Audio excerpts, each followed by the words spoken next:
പ്രിയപ്പെട്ടവരെ, നാടകം തുടങ്ങുന്നതിനു മുമ്പ് നാടകത്തെപ്പറ്റി ഒരു വാക്ക്. ഈ നാടകത്തിൻ്റെ ഒന്നാം ഭാഗം മനുഷ്യ സൃഷ്ടിക്ക് മുമ്പും പിന്നീടുള്ള ഭാഗങ്ങൾ 4 യുഗങ്ങളെ പ്രതിനിധീകരിക്കുകയും ചെയ്യുന്നു. ദൈവങ്ങളില്ലാത്ത ആദിയുഗം, അതായത് സത്യയുഗം. സത്യയുഗത്തിൻ്റെ മരണമണിയുമായി വന്ന ആര്യന്മാർ, യുഗാന്ത്യത്തിൽ വീണ്ടും മറ്റൊരു യുഗത്തിൻ്റെ പിറവി, ത്രേതായുഗം, പിന്നെ ദ്വാപരയുഗം. ആ യുഗാന്ത്യത്തിൽ വർത്തമാന കാലഘട്ടമായി കലിയുഗം. ഈ യുഗങ്ങളിലൂടെയുള്ള ഒരു ഓട്ടപ്രദക്ഷിണമാണ് ഈ നാടകം. കാരാട്ടപ്പൻ്റെ അനുഗ്രഹത്തോടെ ഞങ്ങൾ ഈ നാടകം ഇവിടെ ആരംഭിക്കുന്നു.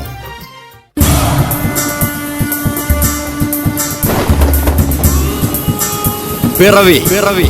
രചനാ സാക്ഷാത്കാരം ദാമു കോറോത്ത്.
ശില്പി, എനിക്ക് മോചനം തരൂ.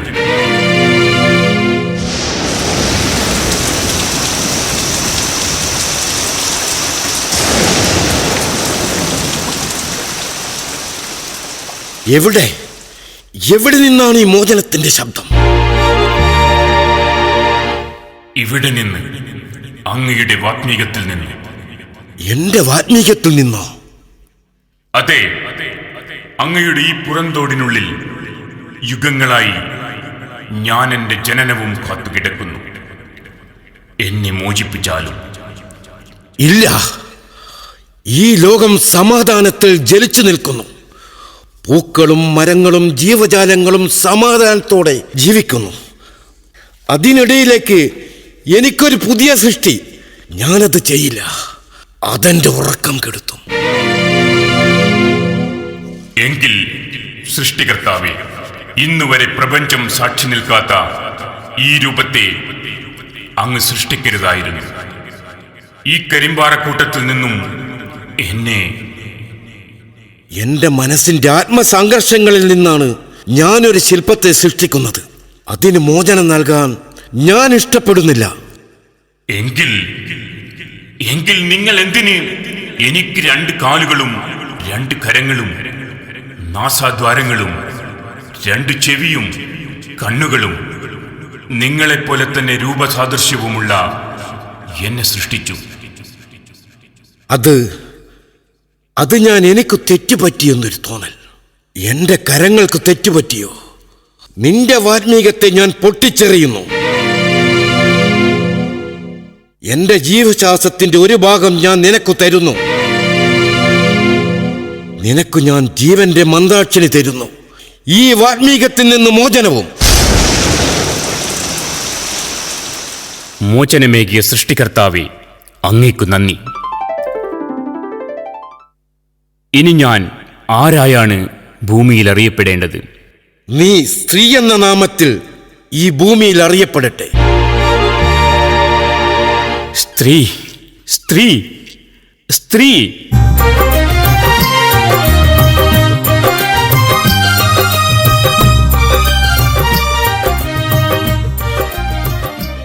സൃഷ്ടികർത്താവേ, ഞാൻ പോകുന്നു ഭൂമിയുടെ ഗുഹാമുഖത്തേക്ക്.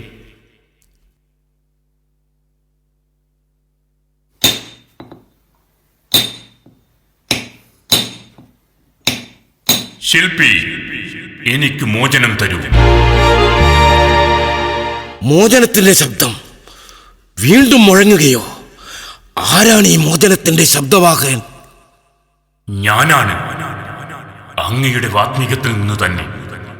ഇല്ല ഇല്ല, നിനക്കു ഞാൻ മോചനം തരില്ല. എന്റെ ശക്തി എനിക്ക് നഷ്ടപ്പെടുന്നത് പോലെ. മോചനം തന്നില്ലെങ്കിൽ എന്റെ ഈ ശിലാവരണം പൊട്ടിച്ചിതറും.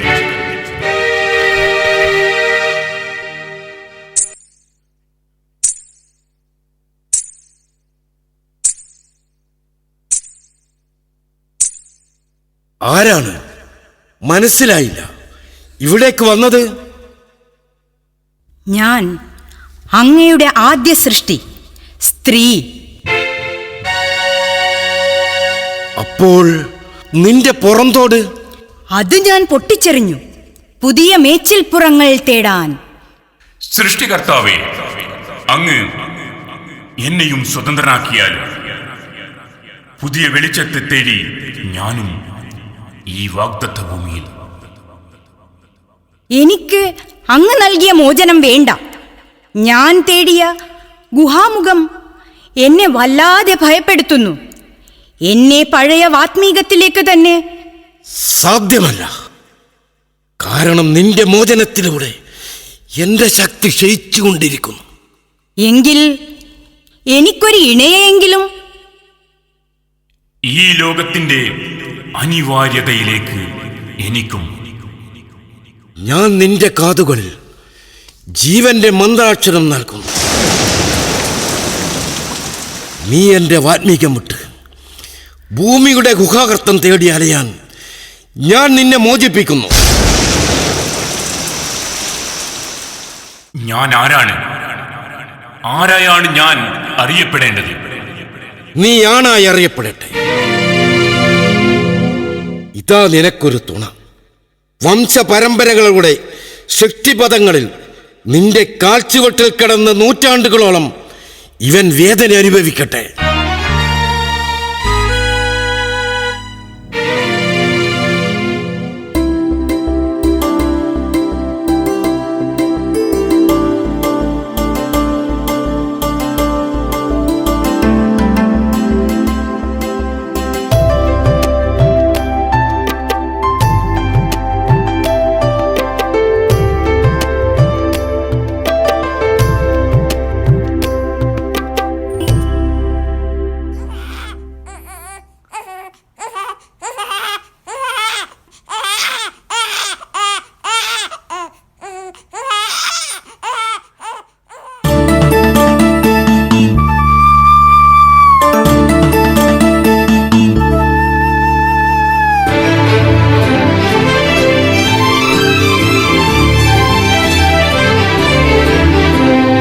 കാലത്തിൻ്റെ അനിവാര്യതയിലേക്ക് മനുഷ്യ സൃഷ്ടി നടന്നു.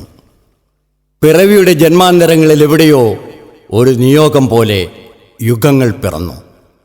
ആദിയുഗമെന്ന് വിശ്വസിക്കപ്പെടുന്ന കൃത, അതായത് സത്യയുഗം, ദൈവങ്ങളില്ലാത്ത, വിഗ്രഹങ്ങളില്ലാത്ത, പ്രകൃതിയെ മാത്രം ആരാധിച്ചിരുന്ന ഒരു ഗോത്ര സംസ്കൃതിയുടെ കാലഘട്ടത്തിലൂടെ ഒരു തീർത്ഥാടനം.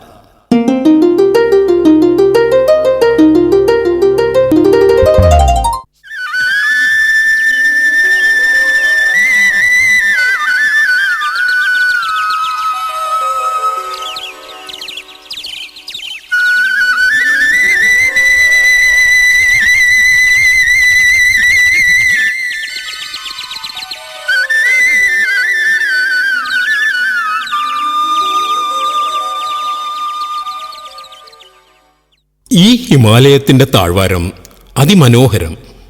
ഓ, വർണ്ണക്കാഴ്ചകൾ കൊണ്ട് അലങ്കൃതം. വിശ്വസിക്കാൻ പറ്റുന്നില്ല വർണ്ണാഭമായ ഈ കാഴ്ചകൾ. ഇത് ഭാരതത്തിൻ്റെ കിഴക്കേ അറ്റമാണ്.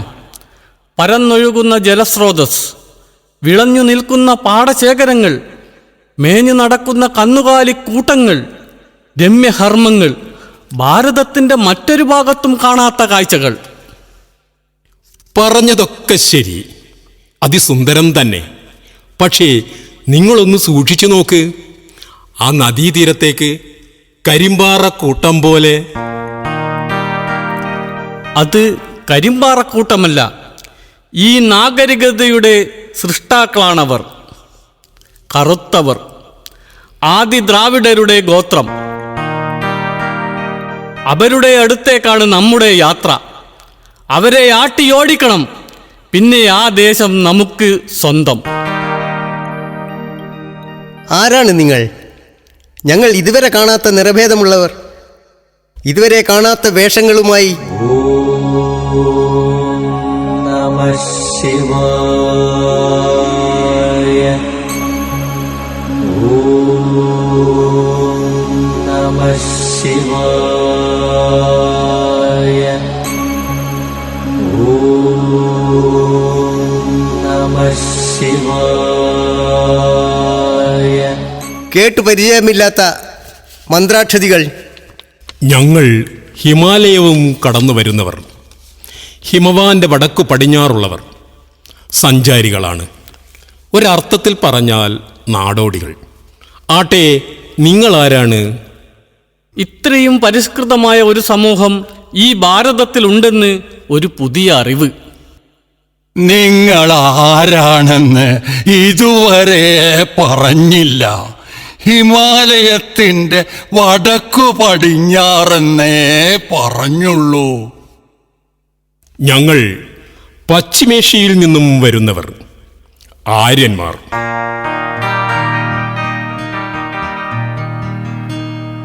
പുതിയ മന്ത്രാക്ഷരികളും പുതിയ തന്ത്രങ്ങളും പഠിച്ചവർ.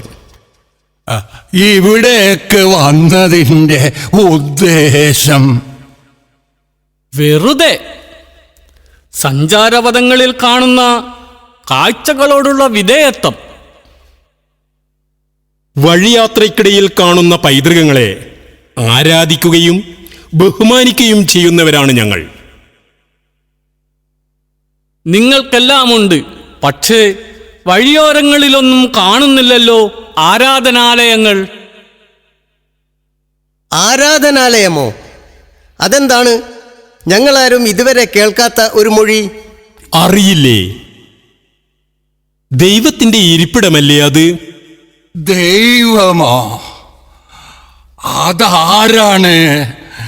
നിങ്ങൾ പ്രപഞ്ചത്തിനും ജീവിതത്തിനും പുതിയ പുതിയ വ്യാഖ്യാനങ്ങൾ ഉണ്ടാക്കുകയാണോ? പ്രപഞ്ചമാണ് സത്യം. പിന്നെ ജീവന്റെ ആധാരമായ പഞ്ചഭൂതങ്ങളെയാണ് ഞങ്ങൾ ആരാധിക്കുന്നത്. ഞങ്ങൾക്ക് അല്പം തിടുക്കമുണ്ട്. കൃഷിയിടത്തിലേക്കൊന്നു പോകണം. ഞങ്ങൾക്ക് ആഗ്രഹമുണ്ട്, അതിഥിയായി നിങ്ങളോടൊപ്പം കുറച്ചുനാൾ ഇവിടെ, ഈ സമ്പന്നതയിലേക്ക്. എന്നും സ്വാഗതം ഈ ദ്രാവിഡന്റെ മണ്ണിലേക്ക്, ഈ സത്യത്തിന്റെ യുഗത്തിലേക്ക്.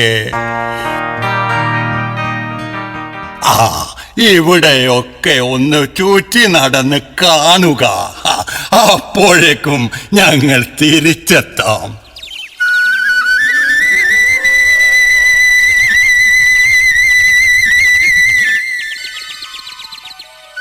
നമ്മൾ ഇതുവരെ കാണാത്ത സമ്പന്നതയും സമൃദ്ധിയും സംസ്കാരവും കാത്തുസൂക്ഷിക്കുന്ന ഒരു ഗോത്ര സംസ്കൃതി.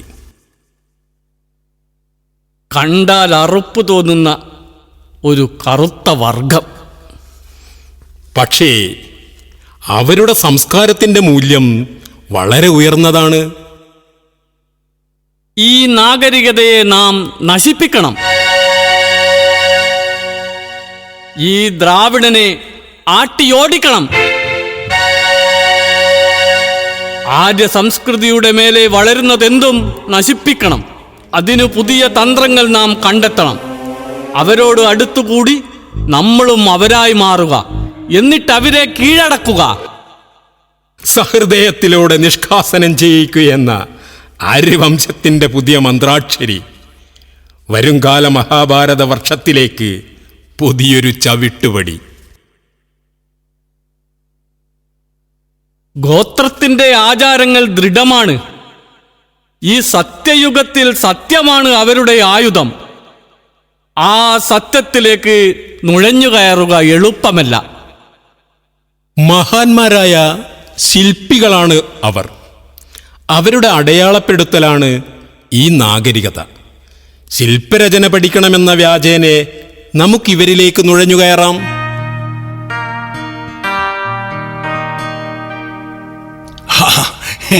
കാഴ്ചകൾ കണ്ടു മടുത്തുവോ?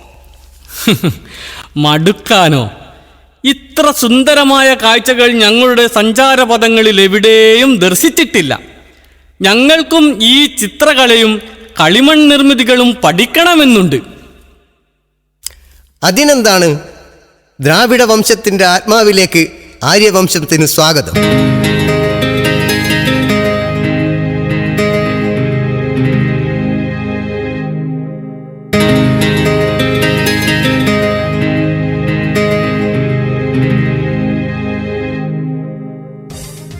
മുത്തച്ഛ, മുത്തച്ഛ, ഒന്നിങ്ങു വന്നേ.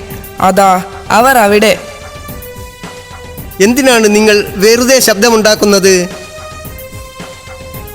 അതാ അവർ, ആ വിരുന്നു വന്നവർ നമ്മുടെ കളിമൺ പാത്രങ്ങളും പ്രതിമകളുമൊക്കെ അടിച്ചു തകർക്കുന്നു. ഞങ്ങൾ തടയാൻ ചെന്നപ്പോൾ ഞങ്ങളെയും തല്ലി ഓടിച്ചു വിരുന്നുകാർ. അതിഥിയായി വന്നിട്ട് നമ്മളിൽ അധികാരം സ്ഥാപിക്കാൻ ശ്രമിക്കുകയാണവർ. നമ്മുടെ നഗരവീഥികളൊക്കെ അവർ തച്ചുടയ്ക്കുന്നു. നമ്മുടെ സഹോദരിമാരെയും അമ്മമാരെയും പെൺകുട്ടികളെയും അവർ വേട്ടയാടുന്നു. എന്തിനാണ് അവർ നമ്മെ വേട്ടയാടുന്നത്? നമ്മുടെ അതിഥികളല്ലേ അവർ. ദാ അവർ വരുന്നുണ്ട്. മുത്തച്ഛ, അവർ ഞങ്ങളെ വീണ്ടും തല്ലുമോ? അതിഥികളായാണ് ഞങ്ങൾ വന്നത്. ഈ സമ്പന്നമായ ഈ നാഗരികത ഞങ്ങളെ വല്ലാതെ മോഹിപ്പിച്ചു. മോഹൻജദാരോ, ഹാരപ്പൻ സംസ്കാരങ്ങൾക്ക് മേലെ ഈ സിന്ധു നദീതട നാഗരികത എന്നും ഒരു അടയാളപ്പെടുത്തലുകളാകും. അതിനാൽ അതിഥികളായി വന്ന ഞങ്ങളാണ് ഇനി ഈ സംസ്കൃതിയുടെ അവകാശികൾ. ഇനി ആര്യന്മാർക്ക് സ്വന്തം ഈ നാഗരികത.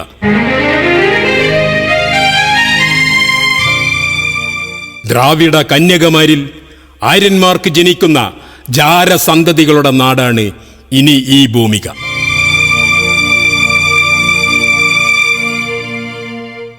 നിങ്ങൾ ഈ സത്യയുഗത്തെ വഞ്ചിക്കുന്നു. അതെ, വഞ്ചിക്കുകയാണ് ഞങ്ങൾ. ഈ യുഗത്തിന്റെ അവസാന ഘട്ടത്തിലാണ് നാം. സത്യയുഗത്തിന്റെ മരണമണിയുമായാണ് ഞങ്ങൾ വന്നത്. വഞ്ചനയുടെയും ചതിയുടെയും കൂത്തരങ്ങാണ് പുതിയ പുലരി.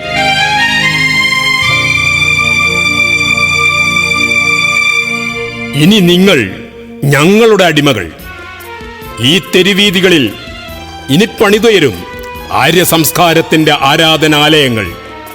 പിന്നീട് പ്രതിഷ്ഠിക്കും അവതാരങ്ങളെയും ദൈവങ്ങളെയും വർത്തമാനകാലത്തിന്റെ ഇതിഹാസങ്ങൾക്കായി. അപ്പോൾ ഇനി ഞങ്ങളുടെ സംസ്കാരം, കറുത്തവന്റെ ഗോത്രം, നിങ്ങൾ എല്ലാം ഉപേക്ഷിച്ച് പലായനം ചെയ്യുക, പുതിയ മേച്ചിൽപ്പുറം തേടി. എവിടേക്ക്? ഈ സിന്ധു നദീതട സംസ്കാരം ഉപേക്ഷിച്ച് ഞങ്ങൾ എവിടേക്കുമില്ല. നിങ്ങളുടെ ദേശാടനത്തിനിടയിൽ കണ്ടെത്തും നിങ്ങൾ പുതിയ മേച്ചിൽപ്പുറങ്ങൾ. ഭാരതത്തിന്റെ തെക്ക് നിഗൂഢ വനങ്ങളുണ്ട്. പാറക്കൂട്ടത്തിൽ ഗുഹകളും ഉൾവനങ്ങളിൽ വേട്ടമൃഗങ്ങളും. വേട്ടയാടി പിടിക്കുന്ന പച്ചമാംസത്തിന്റെ രുചി അറിയുക. എന്നിട്ട് പുതിയൊരു ഗോത്ര സംസ്കാരം കെട്ടിപ്പടുക്കുക. പച്ചമാംസം തിന്നുന്നവന്റെ സംസ്കാരം. ഇനിയൊരു തിരിച്ചു വരവുണ്ടാകരുത്. ദൈവങ്ങളുടെ ജന്മഭൂമിയാണ് ഇനി ഇത്. ഏതെങ്കിലും യുഗത്തിൽ ഉൾഖനനം ചെയ്യുമ്പോൾ ചരിത്രശേഷിപ്പുകൾ കണ്ടെത്താം. ചിലപ്പോൾ ഒരു സ്മരണിക പോലെ സത്യയുഗത്തിന്റെ ഈ മരണഭൂമിയിൽ പുതിയൊരു യുഗത്തിന്റെ കാത്തിരിപ്പിൽ.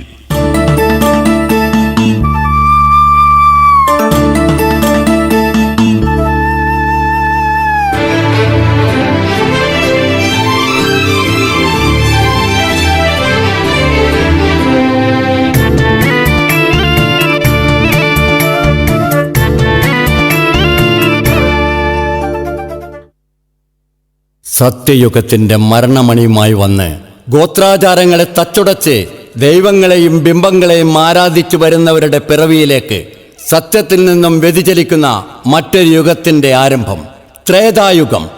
മാ നിഷാദ പാടിയ ഋഷിവര്യന്റെ കാൽപ്പനിക സങ്കല്പങ്ങളിലൂടെ ഒരു പ്രദക്ഷിണം പുതിയൊരു ഇതിഹാസത്തിലേക്ക്.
നീ എന്തിനാണ് ഇത്രയധികം ചിന്താവിഷ്ടയാകുന്നത്? എന്തിനാണ് നീ വ്യാകുലപ്പെടുന്നത്? അശുഭചിന്തകൾ വിടഞ്ഞ് സന്ധ്യാവന്ദനത്തിലുള്ള ഒരുക്കങ്ങൾ നടത്തൂ. പിതൃതുല്യനായ മഹർഷി, പൂക്കളും പൂജാദ്രവ്യങ്ങളും ഒരുക്കിയിട്ടുണ്ട്.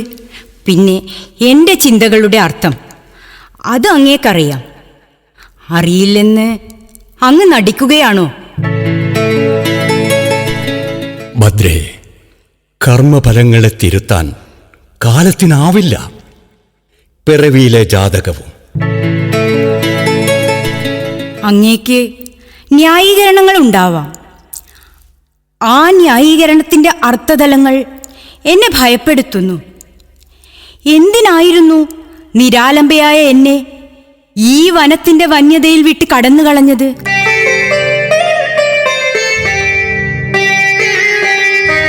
ഒരു കുതിരക്കുളമ്പടിയുടെ തിരിച്ചുപോക്ക്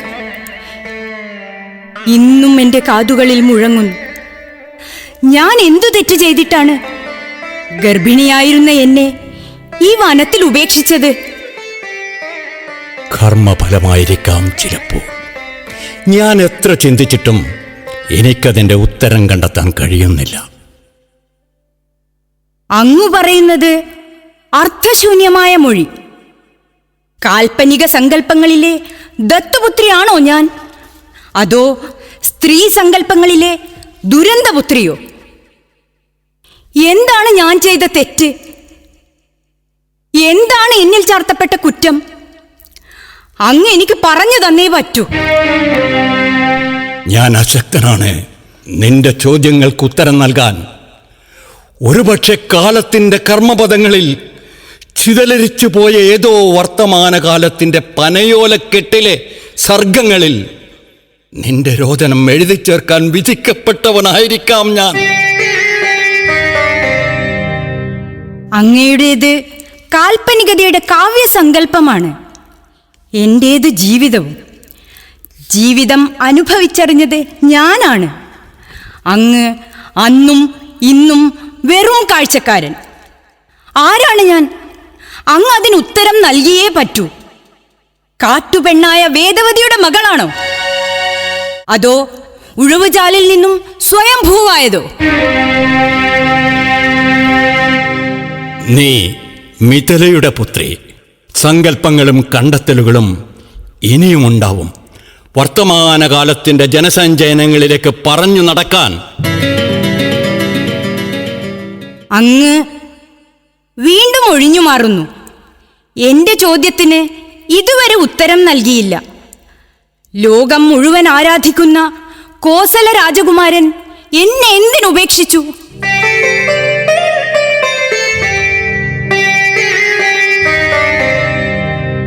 മകളെ, നീ തേടുന്ന ഉത്തരവുമായി ഇതാ ഇവൾ.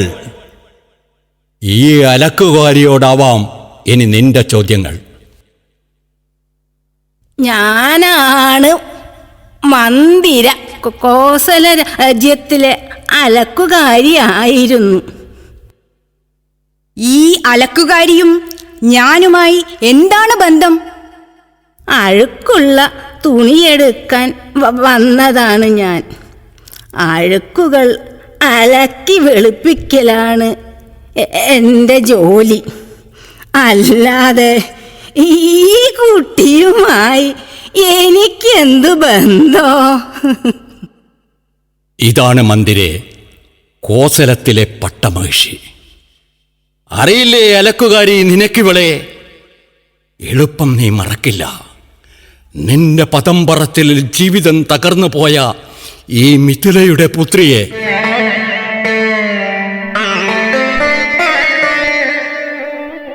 ആ ദേവിയാണോ ഈ സ്ത്രീ? ഞാൻ പറഞ്ഞതിലെന്താണ് തെറ്റ്? കോസല രാജ്യത്തിൻ്റെ പട്ടമഹർഷി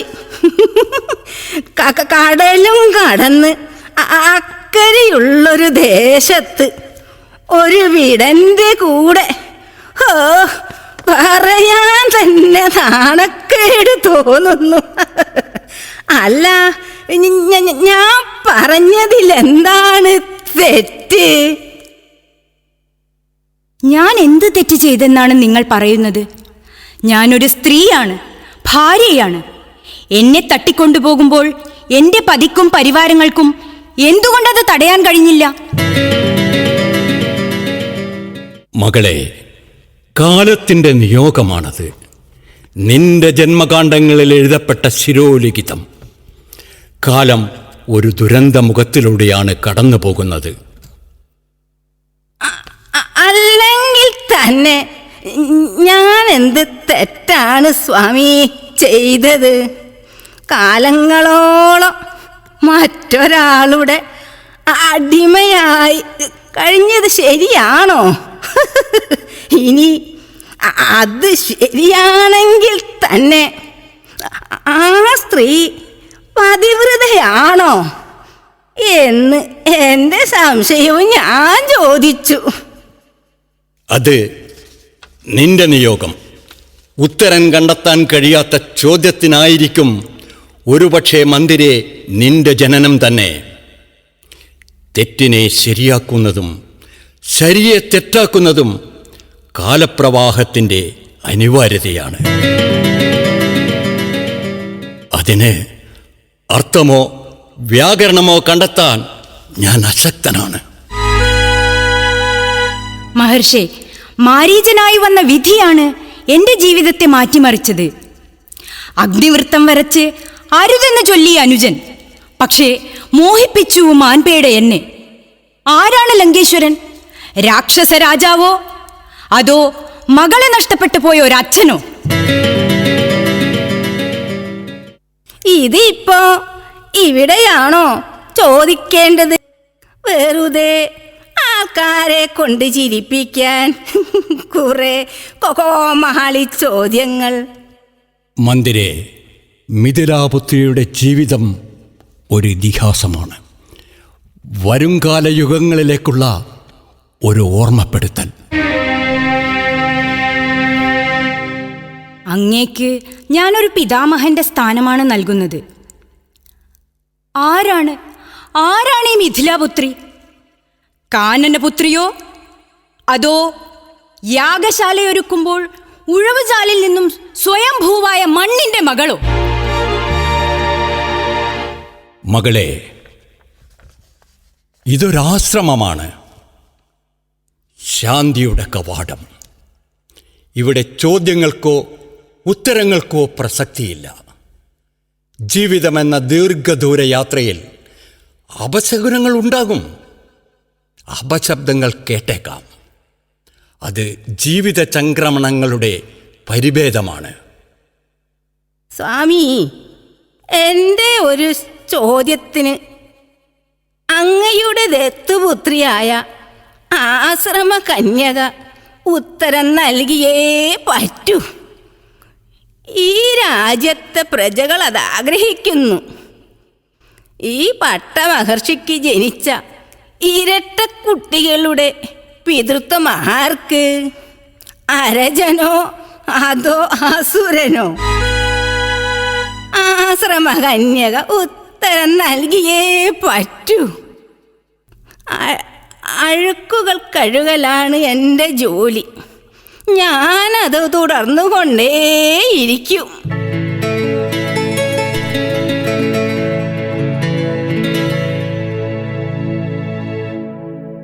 ഈ പദം പറച്ചിലാണ് എൻ്റെ ജീവിതത്തിലെ ശാപം.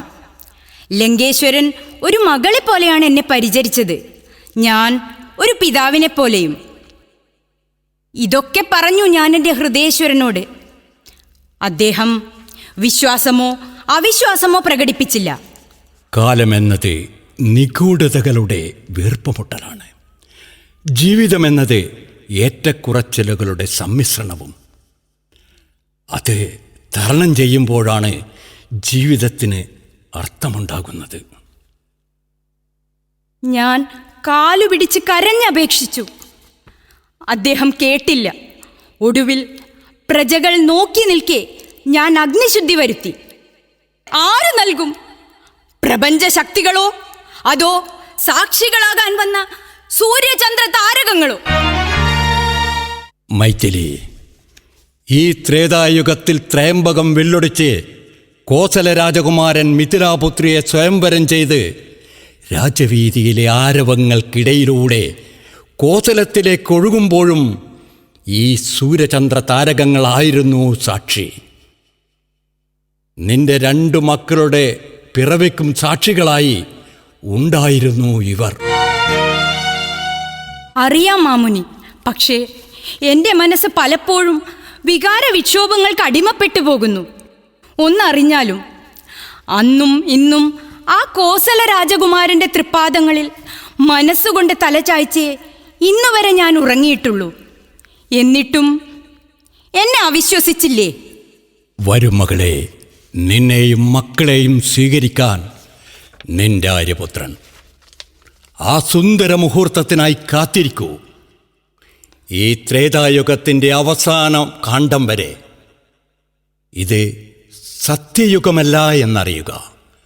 വഞ്ചനയും ചതിയും പരസ്പര വിശ്വാസമില്ലായ്മയുമാണ് ഈ യുഗത്തിൻ്റെ പ്രത്യേകത. നിണമാർന്ന സംഘർഷങ്ങളുടെ യുഗമാണിത്. അതിനാൽ കാത്തിരിക്കുക മകളെ, സുമുഹൂർത്തത്തിനായി. എൻ്റെ ജീവിതത്തിൽ ഇനിയൊരു കാത്തിരിപ്പില്ലെന്ന് അങ്ങേക്ക് നന്നായി അറിയാം. കാരണം കാലങ്ങളോളം ചിതൽപുറ്റായി കിടന്ന് അതിൽ നിന്ന് പുനർജനിച്ചവനാണ് അങ്ങ്. ഞാനും ഒരു ഉഴുവുചാലിൻ്റെ ഗർത്തങ്ങളിലേക്ക് മടങ്ങും, വീണ്ടും പുനർജനിക്കാൻ, ഈ യുഗത്തിൻ്റെ പരിസമാപ്തിയിൽ. നിന്റെ നിയോഗം അതാണെങ്കിൽ എനിക്കത് തടയാൻ കഴിയില്ല. പ്രാർത്ഥിക്കാം ഞാൻ നിനക്കായി ഭൂമിദേവിയോട് 2 പിളർന്നൊരു ഗർത്തമുണ്ടാകാൻ. ആ ഗർത്തത്തിലേക്ക് ആഴ്ന്നിറങ്ങുമ്പോൾ ഞാൻ എൻ്റെ മനസ്സിൽ സമാവർത്തനം ചെയ്യും. അടുത്ത യുഗത്തിൻ്റെ പുനർജനിയിൽ കണ്ണുണ്ടായിട്ടും കണ്ണുകെട്ടി അന്ധയായി അഭിനയിക്കേണ്ടി വന്ന ഒരു രാജകുമാരിയാവാൻ. അങ്ങുമുണ്ടാവും ഒരു പുനർജനിയിലൂടെ അടുത്ത യുഗത്തിൻ്റെ ഋഷിവര്യനായി. വഞ്ചനയുടെയും ചതിയുടെയും യുദ്ധത്തിൻ്റെയും കൂട്ടക്കരച്ചിലിൻ്റെയും കഥ പറയാൻ. അഷ്ടദിക്പാലകരെ, ദേവകളെ, നിങ്ങൾ സാക്ഷി. ഈ ഭൂമി 2 പിളർന്നുള്ള ഗർത്തങ്ങളിലേക്ക് ഈ മിഥിലാപുത്രി സീത മടങ്ങുന്നു. വിട നൽകിയാലും സ്വസ്തി സ്വസ്തി സ്വസ്തി. ഓം തത്സവിതുർവരേണ്യം ഭർഗോ ദേവസ്യ ധീമഹി ധിയോ യോ നഃ പ്രചോദയാത്. ഓം തത്സവിതുർവരേണ്യം भर्गो देवस्य धीमहि धियो यो न प्रचोदयात्।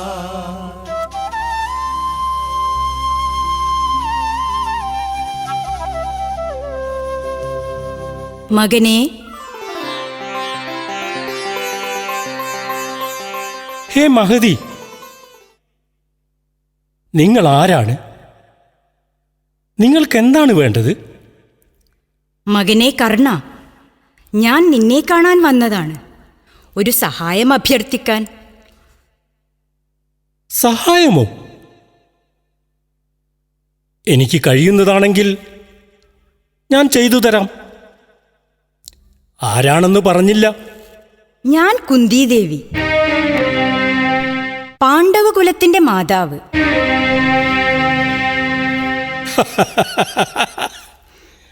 ഭീമാർജുനന്മാരുടെ അമ്മ, പാണ്ഡവകുലത്തിൻ്റെ അമ്മ മഹാറാണി.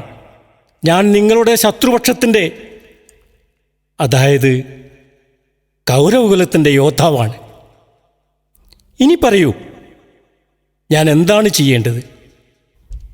ഈ അമ്മ മഹാറാണിക്ക് അലക്കുകാരിയുടെ മകൻ എന്തു സഹായമാണ് ചെയ്യേണ്ടത്? മകനെ, അത് വിശദീകരിച്ച് ബുദ്ധിമുട്ടേണ്ട. ഓർത്തുവെക്കാൻ ഒരു കുലം പോലുമില്ലാത്ത ജാരസന്തതിയാണ് ഞാൻ. വിശേഷണങ്ങളേറെയുണ്ട് താനും. അതിരഥൻ, സൂതപുത്രൻ. പറയൂ, ഞാൻ കർണ, അക്ഷൗണികളുടെ പടത്തലവനായി നീ ഉണ്ടാവും മുമ്പിൽ നിന്ന് യുദ്ധം നയിക്കാൻ. യുദ്ധത്തിൽ നിന്നെ തോൽപ്പിക്കാൻ ആർക്കുമാവില്ല, മനുഷ്യജന്മത്തിൽ പിറന്ന ആർക്കും. പക്ഷേ എൻ്റെ മകൻ അർജുനനെ നീ വധിക്കില്ല എന്ന് ഇവിടെ വെച്ച് വാക്ക് തരണം. നിന്റെ അമ്മയ്ക്ക്. ആരാണ് എനിക്കറിയാത്ത എൻ്റെ അമ്മ? ഞാൻ അറിയുന്ന എൻ്റെ അമ്മ അലക്കുകാരിയായ രാധയാണ്. എൻ്റെ ജീവിതത്തിലേക്ക് അവകാശവാദവുമായി പുതിയൊരമ്മ വേണ്ട. ഞാൻ വന്നത് യാചിക്കാനാണ് മകനെ, പഞ്ചപാണ്ഡവരുടെ ജീവനു വേണ്ടി. വാക്കുകൊടുത്തുപോയി ഞാൻ ദുര്യോധനെ. പാണ്ഡവകുലം മുച്ചൂടം മുടിക്കുമെന്ന്.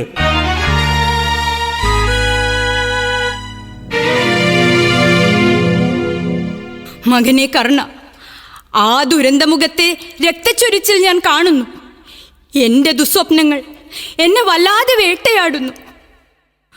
ഒന്ന് നീ അറിയണം, നീ രാധേയനായ കർണനല്ല, പാണ്ഡവകുലജാതൻ, എൻ്റെ മകൻ, പാണ്ഡവരിലെ ഒന്നാമൻ.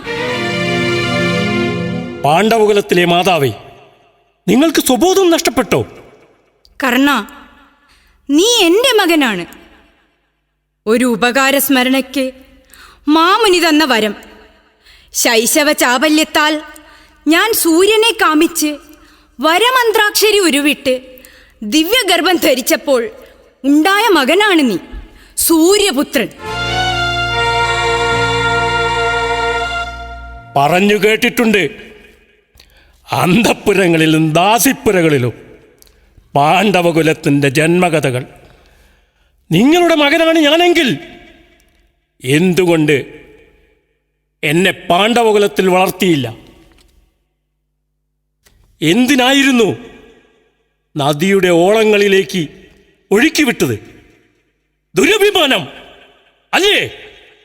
അപമാനം, അപമാനം ഭയന്ന്, കുലാചാരങ്ങളെ ധിക്കരിക്കാൻ കഴിയാത്തതുകൊണ്ട്, കന്യകയായ ഞാൻ പ്രസവിച്ചാലുണ്ടാകുന്ന ദുരന്തത്തെയോർത്ത്. തെറ്റായിപ്പോയി, ഈ അമ്മയ്ക്ക് മാപ്പ്. പാണ്ഡവർ ജയിക്കുന്നതോ തോൽക്കുന്നതോ, ജീവിക്കുന്നതോ മരിക്കുന്നതോ എൻ്റെ വിഷയമേ അല്ല. ഞാനെന്നും ദുര്യോധനൻ്റെ ആജ്ഞാനുവർത്തിയായിരിക്കും. കാരണം ഒരു കുതിരക്കാരൻ്റെ മകനായ എന്നെ രാജ്യവും രാജ്യാധികാരവും വന്ന് രാജാവാക്കി വാഴിച്ചത് ദുര്യോധനാണ്. എൻ്റെ സത്യനിഷ്ഠയ്ക്ക് ഒരു ഭംഗം വരുത്താൻ ഞാൻ ആഗ്രഹിക്കുന്നില്ല. കർണ, അർജുനനെ നീ വധിക്കുമെന്ന് പടകുടീരങ്ങളിൽ നിന്ന് ഞാൻ അറിഞ്ഞു. അതെന്നെ വല്ലാതെ ഭയപ്പെടുത്തുന്നു. അതിൽ നിന്ന് നീ പിന്മാറണം. സാധ്യമല്ല. ഈ ആവശ്യവുമായി കൃഷ്ണനും വന്നിരുന്നു. കർണനൊരു വാക്കേയുള്ളൂ. അത് കുതിരക്കാരൻ വളർത്തിയ മകനാണെങ്കിലും അംഗരാജ്യത്തിന്റെ രാജാവാണെങ്കിലും. നീ അധിരഥനല്ല, പാണ്ഡവകുലജാതനായ ക്ഷത്രിയനാണ്, എന്റെ മകൻ.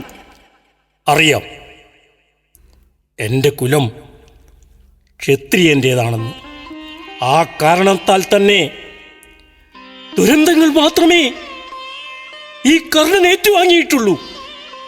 നിർണായക ഘട്ടത്തിൽ നീ പഠിച്ച വിദ്യ മറന്നുപോകട്ടെ എന്ന് മടിയിൽ തലവച്ചുറങ്ങിയ ഗുരുവിൻ്റെ ശാപം. പിറവിയിലെയുള്ള കവചകുണ്ടലങ്ങൾ യാചിച്ചു വാങ്ങി ഇന്ദ്രനും ചതിച്ചു. ഒരുപക്ഷെ ഇതൊക്കെ എന്നിൽ ചാർത്തപ്പെട്ടിരിക്കാം പിറവിയിലെ മരണത്തിൻ്റെ ജാതകത്തിൽ. മകനെ കർണ, എല്ലാ തെറ്റുകളും ഞാൻ ഏറ്റെടുക്കുന്നു. ഈ അമ്മയ്ക്ക് മാപ്പ് തന്നുകൂടെ? പുതിയൊരു തിരുമൊഴിയുമായി വന്നതാണല്ലേ? ഒന്നറിഞ്ഞാലും ഇന്നുവരെ സത്യത്തിന് നിരക്കാത്തതൊന്നും ഞാൻ ചെയ്തിട്ടില്ല. മരണം വരെ ഞാൻ കർണനായി ജീവിക്കും. കുന്തിപുത്രനായല്ല, സൂതപുത്രൻ കർണനായി. ഞാനൊരു സംവാദത്തിനായി വന്നതല്ല. ധർമ്മിഷ്ഠനാണ് കർണൻ എന്ന് കേട്ടിട്ടുണ്ട്. ദാനം ചോദിക്കാൻ വന്നതാണ് ഞാൻ. ആ ദാനം നീ ചെയ്തേ പറ്റൂ. വാക്ക് തരുന്നതിന് മുൻപ് എനിക്കറിയണം ഞാൻ നൽകേണ്ട ദാനം എന്താണെന്ന്. അർജുനനെ നീ വധിക്കില്ലെന്ന് സൂര്യഭഗവാനെ സാക്ഷി നിർത്തി നീ സത്യം ചെയ്യണം. ആ ധർമ്മമാണ് നീ എനിക്ക് നൽകേണ്ടത്. അസാധ്യമാണ്. അർജുനനെ കാലപുരിക്ക് അയക്കുമെന്ന് ദുര്യോധനന് ഞാൻ വാക്കുകൊടുത്തു. യുദ്ധമാണ്. തന്ത്രങ്ങളും കുതന്ത്രങ്ങളും ഏറെ കാണും. ഒരുപക്ഷേ അർജുനന്റെ സഹായകം കൊണ്ടായിരിക്കാം എൻ്റെ വീരമൃത്യു. അത് ഞാൻ കാലത്തിൻ്റെ നിയോഗത്തിന് മാറ്റിവെക്കുന്നു. സൂര്യാർഘ സമയത്ത് വന്നതുകൊണ്ട് ഈ അമ്മയ്ക്ക് ഞാനൊരു ദാനം നൽകുന്നു. അർജുനനെ ഒഴികെ പാണ്ഡവരെ ആരെയും ഞാൻ വധിക്കില്ല. ഇത് കർണന്റെ വാക്കാണ്. അർജുനൻ വധിക്കപ്പെട്ടാലും കർണൻ വീരമൃത്യു വരിച്ചാലും ഈ അമ്മയ്ക്ക് പാണ്ഡവർ 5 പേരുണ്ടാകും. ജ്വലിക്കുന്ന ഈ സൂര്യൻ സാക്ഷി.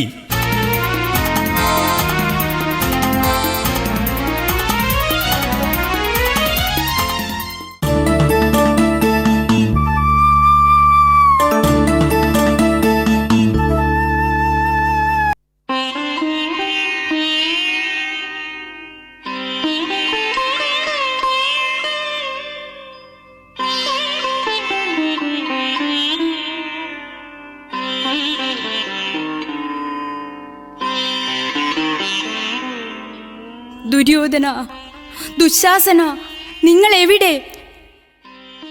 ഏത് ചിതാഗ്നിയിലാണ് നിങ്ങൾ ഒടുങ്ങിയത്?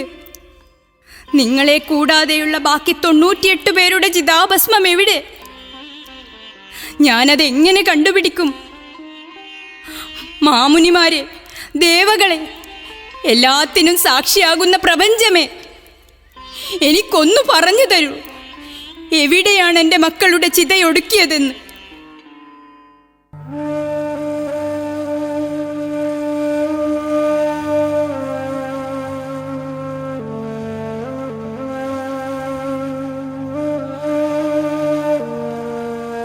ദുരന്തങ്ങൾ ഒഴിയാത്ത ഈ ചിതപ്പറമ്പിൽ മാതാവേ, എന്തിനാണ് കണ്ണീരൊഴുക്കുന്നത്?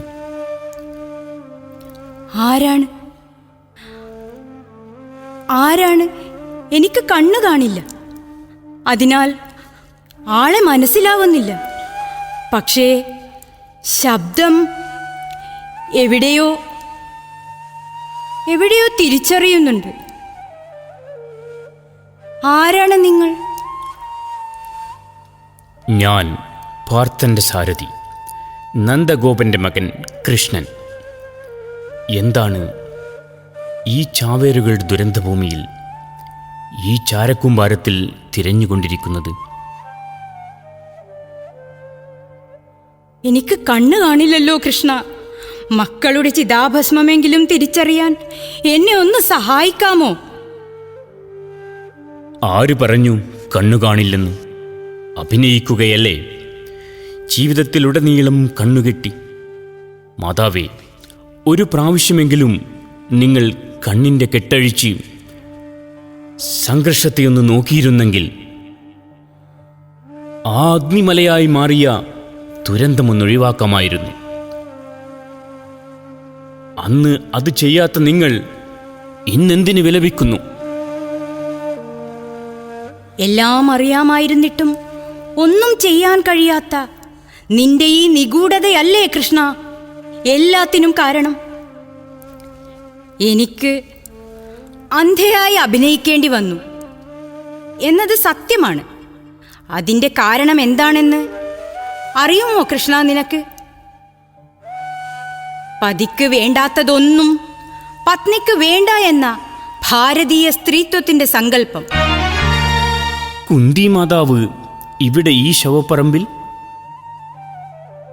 ഈ പട്ടടയിലെരിയുന്ന മോക്ഷം കിട്ടാത്ത ആത്മാക്കളുടെ ആത്മശാന്തിക്കായി പ്രാർത്ഥിക്കാൻ വന്നതാണ് ഞാൻ ഈ ചിതപ്പറമ്പിൽ.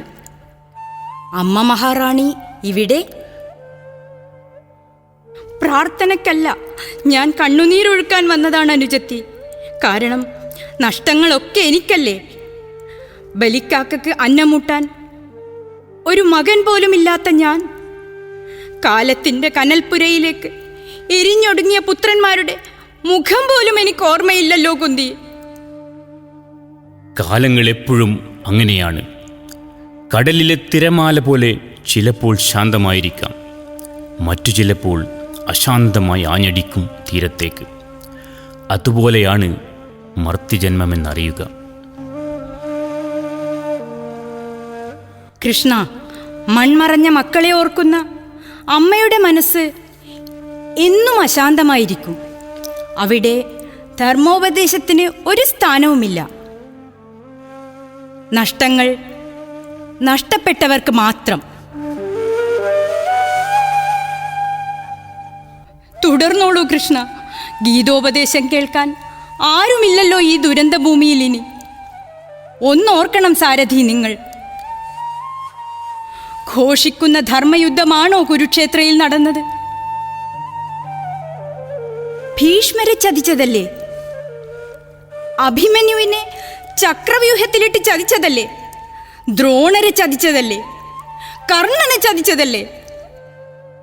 ഇതാണോ കൃഷ്ണ ധർമ്മപുരാണങ്ങളുടെ പുരാവൃത്തം?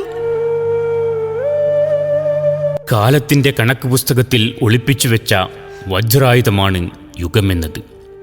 യുഗാന്ത്യം പ്രവചിക്കാൻ പറ്റാത്തതാണ്. നന്മയുടെയും തിന്മയുടെയും സമൂർദ്ധഭാവങ്ങൾ പാപകർമ്മങ്ങൾ കൊണ്ട് ഭൂമി ഊഷരയാകുമ്പോൾ ഒരു പ്രളയാസ്തമനമായി യുഗങ്ങൾ വരും.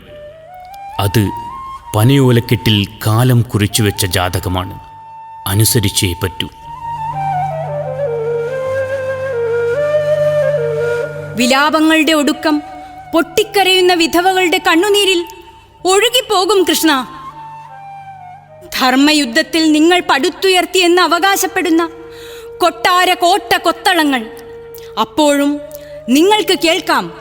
കുരുടനായ ഒരു വയോവൃദ്ധന്റെ പദം പറച്ചിലുകളും മർമ്മരവും. കാപട്യത്തിൻ്റെയും പൊങ്ങച്ചത്തിൻ്റെയും മേലെ ഒഴുകും ഒരു മഹാസാഗരം. സർവ നന്മകളെയും കഴുകിക്കളഞ്ഞു വരും ഒരു യുഗാന്ത്യം. മനുഷ്യത്വം നഷ്ടപ്പെട്ടവരുടെ കഥ പറയാൻ കലിയുഗമായി. അപ്പോഴും ചിരിക്കുന്നുണ്ടാവും കൃഷ്ണ ചിരഞ്ജീവിയായ അശ്വത്ഥാമാവ്.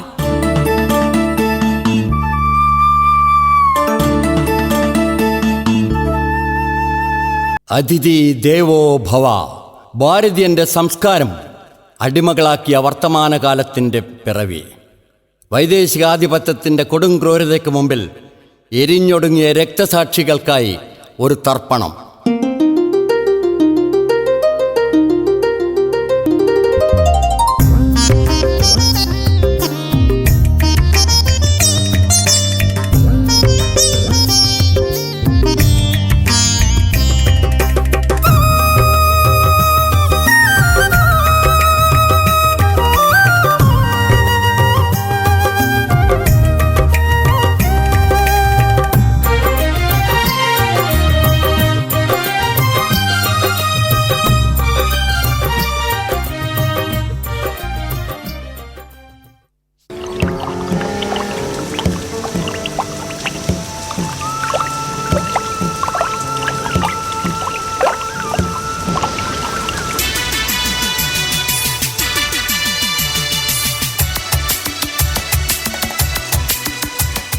ഇതാരാ?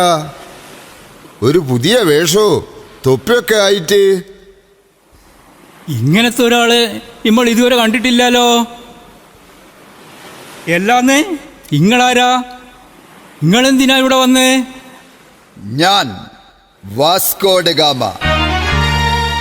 കാറ്റിന്റെ ഗതിക്കനുസരിച്ച് നീങ്ങുന്ന ഒരു പാഴ്വഞ്ചിയിലെ അതിസാഹസികനായ ഒരു യാത്രക്കാരൻ. ഇതേതാണ് ഈ ദേശം? നിങ്ങളൊക്കെ ആരാണ്? ഇത് കാപ്പാടാന്ന്, നമ്മളെ കോഴിക്കോട്. ഞാളെ തമ്പുരാൻ സാമൂതിരിപ്പാടാന്ന്. കോഴിക്കോട്, മലബാർ. പായ്വഞ്ചിയിൽ കച്ചവടത്തിനായി ഇവിടെ എത്തുന്ന അറബികളുടെ വിളിപ്പേരാണ് മലബാർ എന്ന്. ഈ ദേശത്തിന് വേറൊരു പേരുണ്ടെന്ന്, സത്യത്തിന്റെ തുറമുഖമെന്ന്. എന്ത്? സത്യത്തിന്റെ തുറമുഖമെന്നോ? സത്യത്തിന്റെ തുറമുഖം എന്നത് അറബികളിട്ട പേരാ. അതിൻ്റെ കാരണോ, കച്ചവടത്തിനായി ഇവിടെ എത്തുന്ന അറബികൾ ഈത്തപ്പഴോ പവിഴോ മുത്തുമൊക്കെ ഈ കടപ്പുറത്ത് ഇറക്കി വെച്ചിട്ടാ പോവാ. കച്ചവടം ഉറപ്പിച്ച് വരുന്നത് വരെ കടപ്പുറത്ത് വെച്ച എല്ലാ സാധനവും അവിടെ തന്നെ ഉണ്ടാവും. അതുകൊണ്ട് അറബികളിട്ട പേരാ സത്യത്തിൻ്റെ തുറമുഖമെന്ന്. ഹോ, പോർട്ട് ഓഫ് ട്രൂത്ത്. ആട്ടെ, എനിക്കു നിങ്ങളുടെ രാജാവിനെ ഒന്ന് കാണണം. അല്പം കച്ചവട കാര്യങ്ങൾ സംസാരിക്കാനാണ്. അതിനെന്താ, ഞാൻ വരാ. എനിക്കാ ഗാമയെ കണ്ടപ്പോഴേ എന്തോ ഒരു പന്തികേട് പോലെ. അയാളുടെ പകിട്ടും പാത്രാസും ഓ, എനിക്ക് സഹിക്കാൻ പറ്റുന്നില്ല. എനിക്കും അത് തോന്നാതെയല്ല. ഒരുപക്ഷെ കുഞ്ഞാലി മരക്കാർ പറഞ്ഞതുപോലെ വല്ല കടൽ കൊള്ളക്കാരനുമായിരിക്കുമോ? ആ, ചിലപ്പോൾ അങ്ങനെയുമായിരിക്കും. മരക്കാർ പറഞ്ഞിട്ടുണ്ട്, കച്ചവടക്കാരായ അറബികളെ കൊള്ളയടിക്കുന്ന ഒരു കൂട്ടം പനങ്കികളുണ്ട് അറബിക്കടലിൽ നിന്ന്. ഇനി അതിൻ്റെ നേതാവായിരിക്കുമോ? ഓ, ഓൻ്റെ പേരെന്താ പറഞ്ഞേന്ന്? ഏതോ ഒരു ഗാമ എന്നാ പറഞ്ഞത്. എല്ലാ ചങ്ങായി, ഞമ്മക്കറിയിക്കണ്ടേ തമ്പുരാനെ ഈ വിവരം? വാ, ഇമ്മക്ക് പോവാൻ കൊയിലോത്തേക്ക്.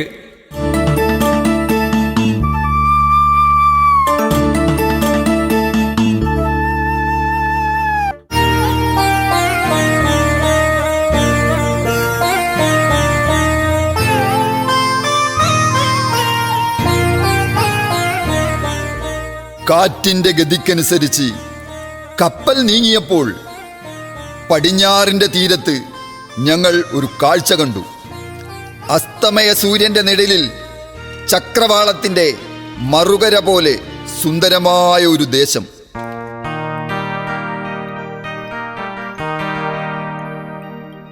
കരയിലെത്തിയപ്പോഴാണ് അറിഞ്ഞത് അത് സാമൂതിരിപ്പാടിന്റെ ദേശമാണെന്ന്. സത്യത്തിനും നീതിക്കും വേണ്ടി നിലകൊള്ളുന്ന ഒരു ദേശമാണിത്. അതിഥികളെ ഞങ്ങൾ ദൈവതുല്യരായി കാണുന്നു. ഇത് സത്യത്തിൻ്റെ ദേശമാണ്. ഇവിടെ വഞ്ചനയില്ല, ചതിയില്ല.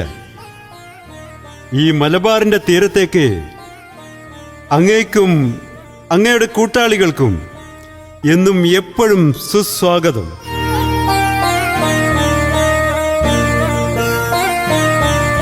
പക്ഷേ അങ്ങയുടെ കടൽ തീരം പലപ്പോഴും അശാന്തമാണല്ലോ. ചുറ്റിക്കറങ്ങളിൽ കണ്ട കാഴ്ചയാണ്. ഞാൻ മറന്നു അവൻ്റെ പേര്. ഓഹോ മൈ ഗോഡ്, മറക്കാർ. അയാൾ രക്തദാഹിയായ ചെന്നായെ പോലെയാണ് പെരുമാറുന്നത്. അത് കുഞ്ഞാലിമരക്കാർ, സാമൂതിരി സ്വരൂപത്തിന്റെ കടൽ സൈന്യാധിപൻ. അയാളാണ് ഞങ്ങളുടെ ശക്തി.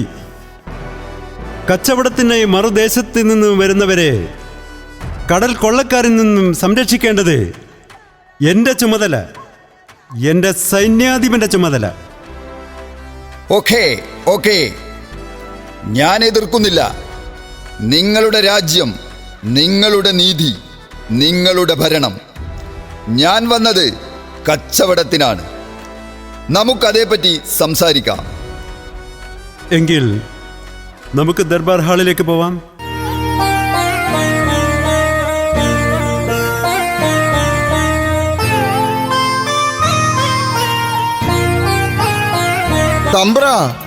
തമ്പ്ര, ഒന്ന് വേഗം വരണേ. എന്താ കാര്യമെന്ന് പറയൂ. തമ്പ്ര, നമ്മുടെ അടുത്ത് കച്ചവടത്തിനായി വന്ന അറബികളെ ഒരു കൂട്ടം കടൽ കൊള്ളക്കാർ കൊള്ളയടിച്ച് ബന്ദികളാക്കിയിരിക്കുകയാണ്. അവരെ രക്ഷപ്പെടുത്തണം. ആരാണ് നിങ്ങളോട് ഈ വിഡ്ഢിത്തമൊക്കെ പറഞ്ഞത്? തമ്പ്ര, കുഞ്ഞാലിമരക്കാർ പൊരുതുന്നുണ്ട്. എണ്ണത്തിൽ കൂടുതൽ അവരാണ്. കൃത്യമായി അറിയില്ല. പോർച്ചുഗീസ് എന്നോ മറ്റോ കുഞ്ഞാലി വിളിച്ചു പറയുന്നത് കേട്ടു. അതിന്റെ നേതാവാണ് തമ്പ്ര ഇവിടെയുള്ള ഗാമ.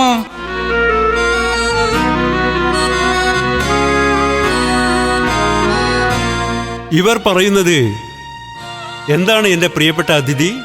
സാമൂതിരിയുടെ പ്രജകളാണിവർ. ഈ സത്യത്തിന്റെ തുറമുഖത്തിന്റെ കാവൽക്കാർ. ഇവർ കള്ളം പറയുമെന്ന് സാമൂതിരിപ്പാട് വിശ്വസിക്കുന്നുണ്ടോ? അപ്പോൾ നിങ്ങൾ വേഗം കുഞ്ഞാലിയുടെ അടുത്തേക്ക് ചെല്ലൂ. നിങ്ങൾക്കെന്തു പേര് വേണമെങ്കിലും വിളിക്കാം. സഞ്ചാരിയായ പോർച്ചുഗീസുകാരനെന്നോ കടൽ കൊള്ളക്കാരനായ ഗാമയെന്നോ എന്തും. നിങ്ങൾ ഇങ്ങനത്തെ ചതിയനാണെന്ന് ഞാൻ ഓർത്തില്ല. അതിഥിയായി വന്ന് അധികാരിയായി മാറുന്ന നിങ്ങളുടെ ഈ ധാർഷ്ട്യമുണ്ടല്ലോ, അത് ഒരു അതിഥിക്ക് യോജിച്ചതല്ല. ഇതാണ് ഞങ്ങളുടെ രീതി, വൈദേശികാധിപത്യത്തിൻ്റെ രീതി. അകലം സൂക്ഷിക്കണം. അതിഥിയോടായാലും ആതിഥേയനോടായാലും. ഒരു വേള നിങ്ങളെ അടിമകളാക്കാനുള്ള ആദ്യ കാൽവെപ്പ്. ഗാമ, നിങ്ങളൊന്ന് മനസ്സിലാക്കണം. അറബികൾ, അവർ നൂറ്റാണ്ടുകളായി ഞങ്ങളുടെ സഹോദരങ്ങളായ കച്ചവടക്കാരാണ്. അവരെ നിങ്ങൾ വിട്ടയച്ചേ പറ്റൂ. ഇത് സാമൂതിരി സ്വരൂപത്തിന്റെ അപേക്ഷയാണ്.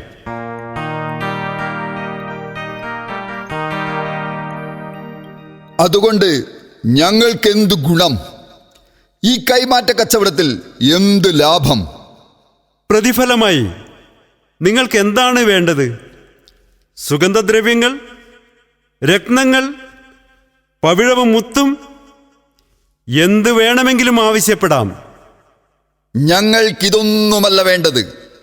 ഞങ്ങൾക്ക് സ്വൈര്യമായി കച്ചവടക്കാരെ കൊള്ളയടിക്കാനുള്ള സാഹചര്യത്തിനായി ഒരു തല, കുഞ്ഞാലിമരക്കാരുടെ തല. അത് ഞങ്ങൾക്ക് വേണം.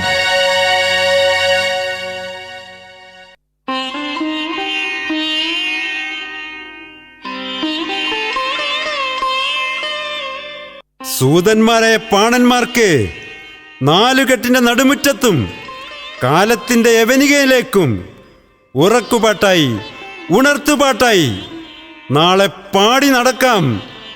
സ്വന്തം സൈന്യാധിപനായ കുഞ്ഞാലിമരക്കാരെ ഒറ്റിക്കൊടുത്തവനാണ് സാമൂതിരിപ്പാടെന്ന്. പാടി നടക്കട്ടെ സത്യമറിയാത്ത സംഘഗായകർ.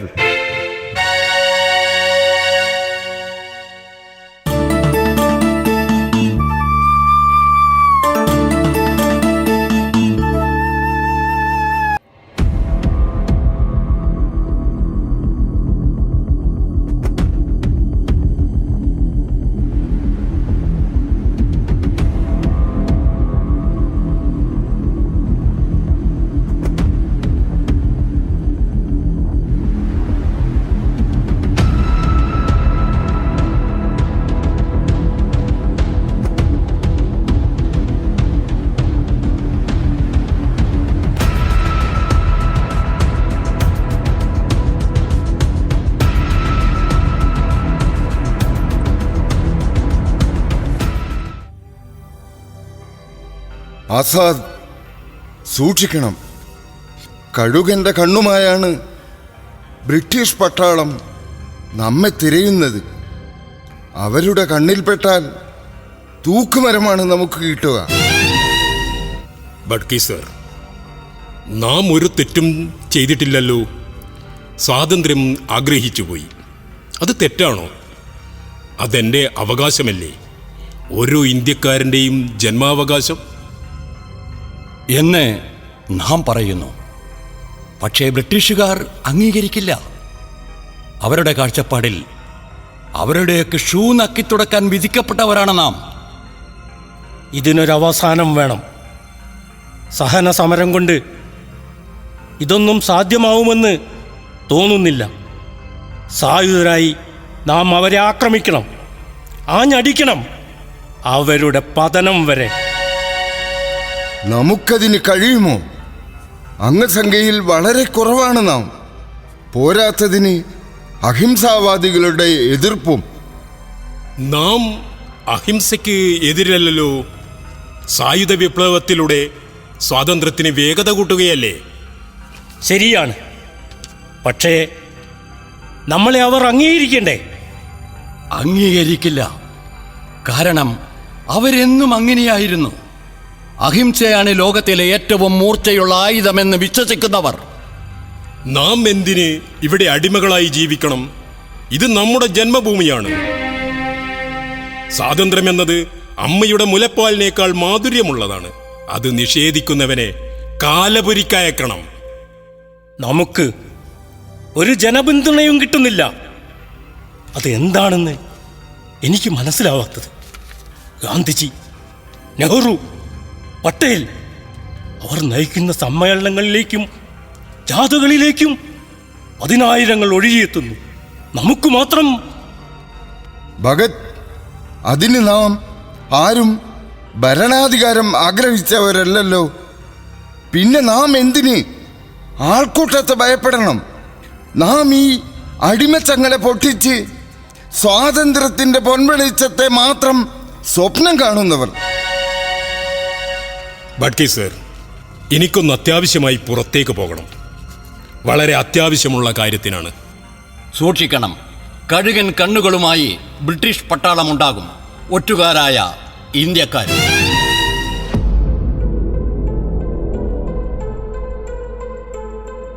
വല്ലാത്തൊരു ഭയം തോന്നുന്നു. പുറത്തു പോയവരാരും തിരിച്ചു വന്നിട്ടില്ല. ഇനി എവിടെയെങ്കിലും ഒറ്റുകാർ. രാജഗുരു, ഭയക്കരുത്. അത് ഭീരുക്കളുടെ വികാരമാണ്. അല്ലെങ്കിൽ തന്നെ ഈ അടിമ ഭാരതത്തിൽ 100 തികയ്ക്കുന്നതിനേക്കാൾ നല്ലത് മരണമാണ്. അടിമത്തത്തിനെതിരെ പൊരുതി ബലിപീഠത്തിൽ മോക്ഷം കണ്ടെത്തലാണ്. എന്താ ഒരു പരിഭ്രാന്തി പോലെ? എന്താണ് സംഭവിച്ചത്? രണ്ടാം വട്ടമേശ സമ്മേളനം നടക്കുമ്പോൾ കൽക്കത്തയിലെ തെരുവീതികളിൽ വെച്ച് ബ്രിട്ടീഷ് പട്ടാളം ചന്ദ്രശേഖർ ആസാദിനെ വെടിവെച്ച് കൊന്നു. എന്നിട്ട് ആരും പ്രതികരിച്ചില്ലേ ആ സമ്മേളനവേദിയിൽ? അഹിംസാവാദികളല്ലേ അവർ? വിപ്ലവകാരികളെ അംഗീകരിക്കുമോ?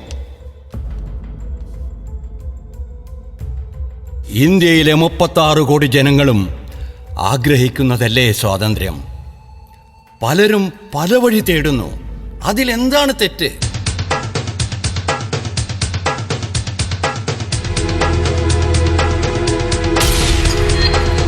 ഈ ഷെൽട്ടർ പട്ടാളം വളഞ്ഞെന്ന് തോന്നുന്നു.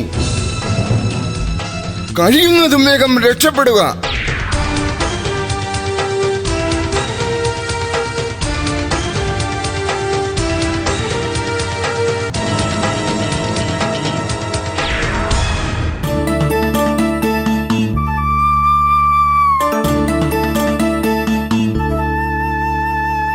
നിങ്ങളുടെ പേരിലുള്ള കുറ്റപത്രത്തിന്റെ പ്രസക്ത ഭാഗങ്ങൾ ഞാൻ വീണ്ടും ഇവിടെ വായിക്കാം.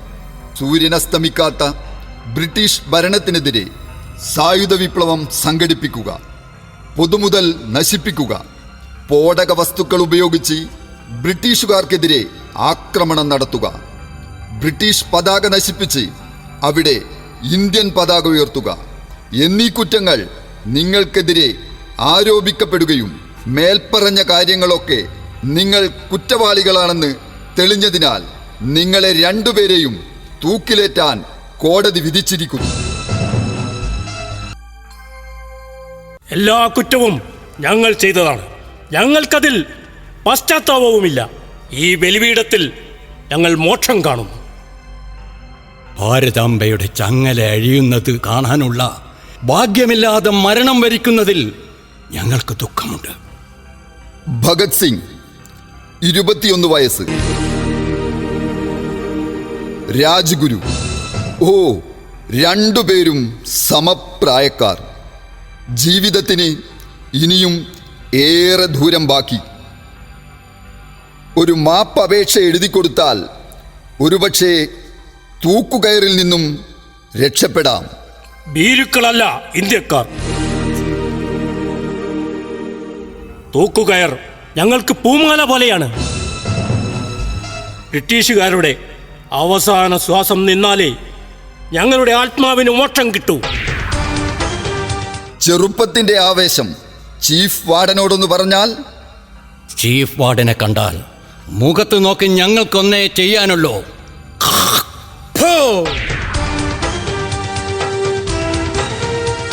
Hang both of dum.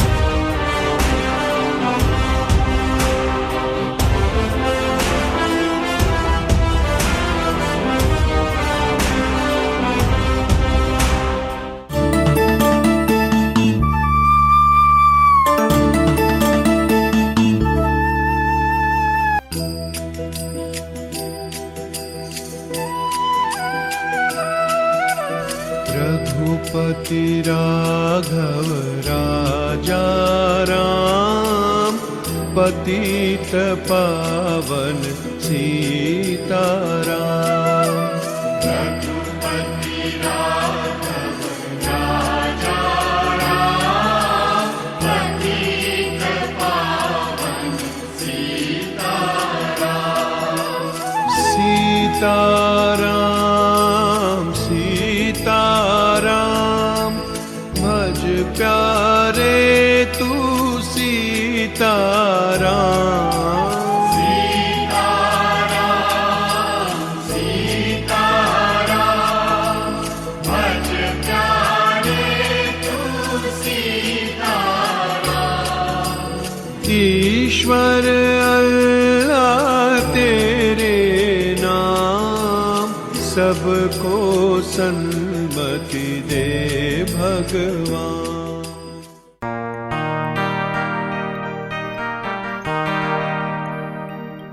വന്ദനം ബാപ്പുജി. വരാൻ അല്പം വൈകി. തിരക്കായിരുന്നു. വൈസ്രോയിയുമായി ഒരു കൂടിക്കാഴ്ച.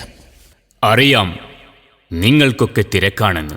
നാളത്തെ സാരഥികളല്ലേ ഈ പ്രാർത്ഥനാവേളയിൽ വന്നതിൻ്റെ ഉദ്ദേശം? മഹാത്മാവേ, സഹന സമരത്തിലൂടെ നാം സ്വാതന്ത്ര്യത്തിൻ്റെ പുലരിയിലേക്ക് അടുത്തുകൊണ്ടിരിക്കുന്നു. ഏതാനും ദിവസങ്ങൾക്കുള്ളിൽ ബ്രിട്ടീഷുകാർ ഇന്ത്യ വിടുമെന്നാണ് അറിഞ്ഞത്. രക്തരഹിത വിപ്ലവത്തിലൂടെ, അങ്ങയുടെ അഹിംസാ സിദ്ധാന്തത്തിലൂടെ നമ്മളിൽ നിന്നും അടിമത്തത്തിൻ്റെ ചങ്ങല അഴിയുകയാണ്.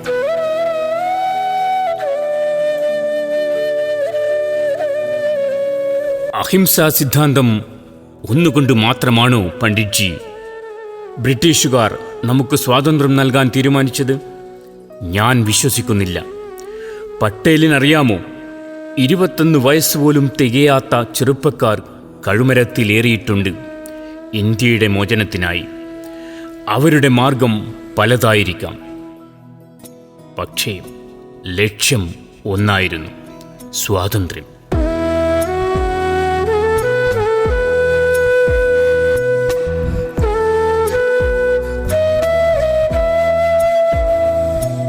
അങ്ങയോടൊരു തർക്കത്തിന് ഞാനില്ല. ഒരു കാര്യം സംസാരിക്കാനാണ് ഞങ്ങൾ വന്നത്. അങ്ങയുടെ സ്വരത്തിനെന്താണ് ഒരു മാറ്റം, ഒരു നീരസം പോലെ? മഹാത്മജി, ഒന്നുമില്ല, അത് വെറുതെ തോന്നുന്നതാണ്. എൻ്റെ തോന്നലുകളാണ് എൻ്റെ ശരി. ആട്ടെ, നിങ്ങൾ വന്ന കാര്യം പറഞ്ഞില്ല. സ്വാതന്ത്ര്യം തരുന്നതിന് മുൻപ് ഒരു ഉടമ്പടിയിൽ ഏർപ്പെടണമെന്ന് വൈസ്രോയിയുടെ ഉത്തരവ്. ഒരു പെൻസിൽ രേഖയിലൂടെ ഒരു വിഭജനം. ഭൂരിപക്ഷത്തിൻ്റെ അടിസ്ഥാനത്തിൽ ഇന്ത്യ വിഭജനം നടത്തണമെന്ന് ജിന്നയും നിർബന്ധിക്കുന്നു. എന്തിനു വേണ്ടിയാണോ നമ്മളിൽ പലരും ജീവൻ ത്യജിച്ചത്, അതിനെ രണ്ടായി വിഭജിക്കണം അല്ലേ?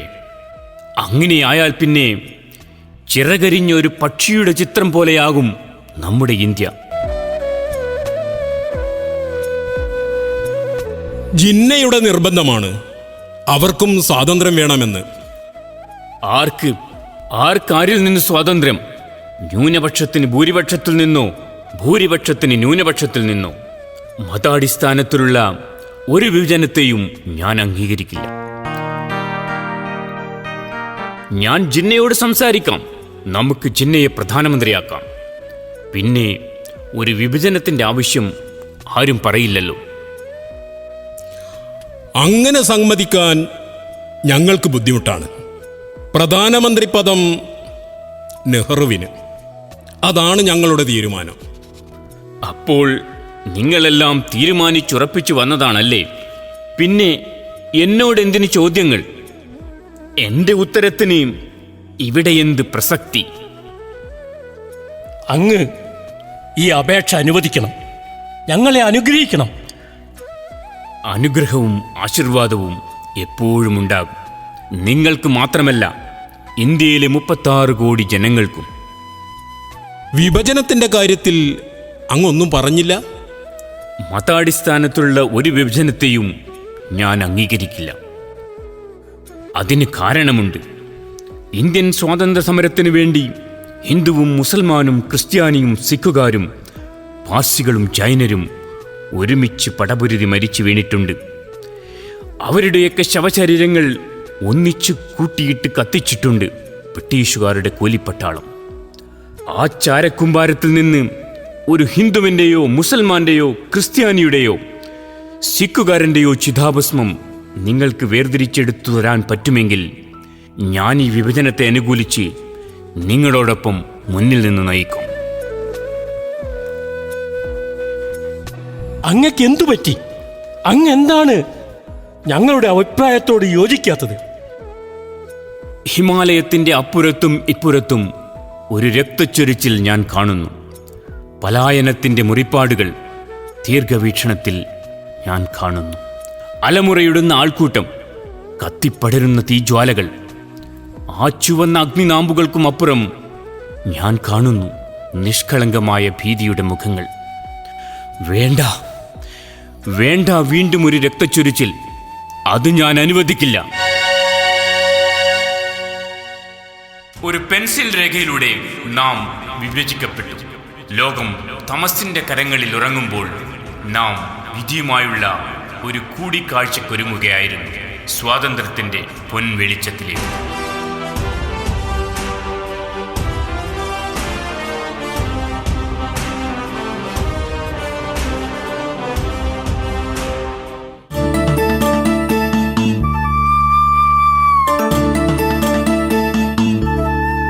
സ്വാതന്ത്ര്യാനന്തര ഇന്ത്യയിൽ കാർഷിക വിപ്ലവ പ്രസ്ഥാനങ്ങൾ, മണ്ണിൻ്റെ ഗന്ധവുമായി വയലേലകളിൽ ഉണർത്തുപാട്ട്.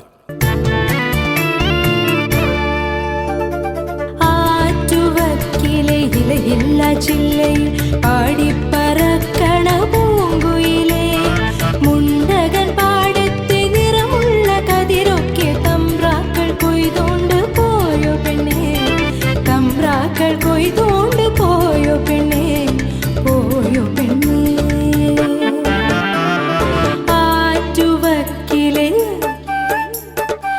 ആറ്റുവക്കിലെ എല്ലാ ജില്ലയിൽ പാടിപ്പറക്കണ പൂങ്കുയിലേ, മുണ്ടകൻ പാടത്തെ നിറമുള്ള കതിരൊക്കെ തമ്പ്രാക്കൾ കൊയ്തോണ്ട് പോയോ പെണ്ണേ, തമ്പ്രാക്കൾ കൊയ്തോണ്ട് പോയോ പെണ്ണേ, പോയോ പെണ്ണേ.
പാടിപ്പറക്കണ പൂങ്കുയിലേ, പൂങ്കുയിലേ.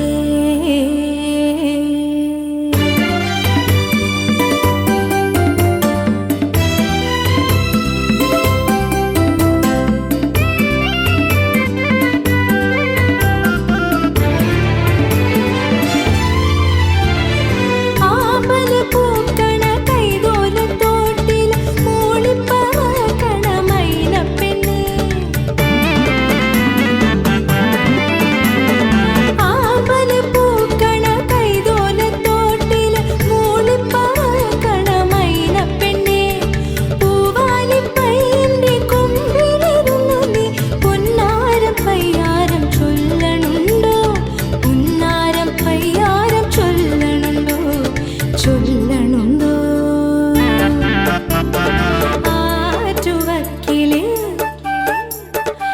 ആറ്റുവക്കിലെ എല്ലാ ജില്ലയിൽ പാടിപ്പറക്കണ പൂങ്കുയിലേ, മുണ്ടകൻ പാടത്തെ നിറമുള്ള കതിരൊക്കെ തമ്പ്രാക്കൾ കൊയ്തോണ്ട് പോയോ പെണ്ണേ, തമ്പ്രാക്കൾ കൊയ്തോണ്ട് പോയോ പെണ്ണേ, പോയോ പെണ്ണേ.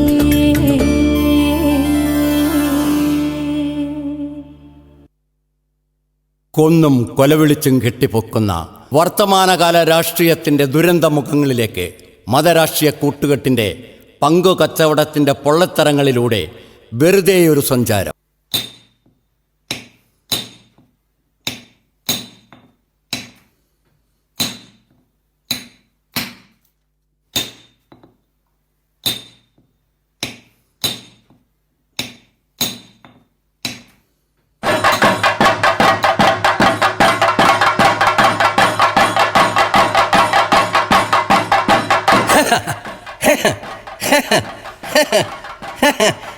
എവിടെ നിന്നാണ് ഈ ശബ്ദം? ആരാണവിടെ? ചോദിച്ചത് കേട്ടില്ലേ? നിങ്ങൾക്ക് എന്താണ് ഇവിടെ കാര്യം? ഞാനൊരു ശില്പി. മറ്റൊരർത്ഥത്തിൽ പറഞ്ഞാൽ സൃഷ്ടികർത്താവ്. യുഗങ്ങളായി ഞാൻ ഈ പണിപ്പുരയിൽ സൃഷ്ടി നടത്തുന്നു. ജീവൻ വേണമെങ്കിൽ മാറിപ്പോവുക. ഇതെന്റെ ദൈവത്തിന്റെ ആരൂഢമാണ്.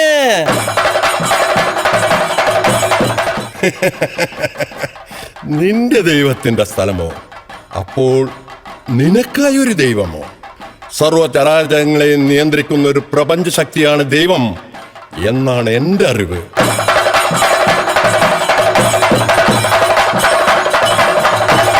ഈ പാറയിൽ നിന്നാണ് ദൈവത്തിന്റെ അവതാരങ്ങളെ ചെത്തിമിനുക്കി വിഗ്രഹമാക്കി പരകായ പ്രവേശം നടത്തി 33 കോടി ദേവതകളാക്കി മാറ്റുന്നത്.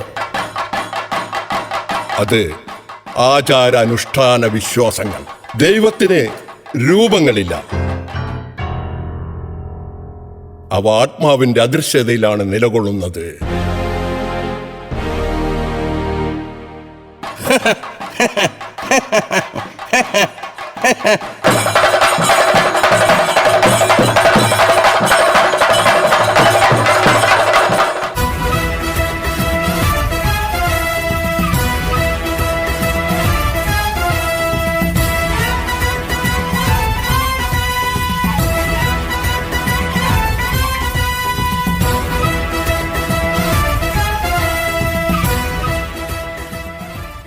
ആരാണിവിടെ ശബ്ദമുണ്ടാക്കുന്നത്?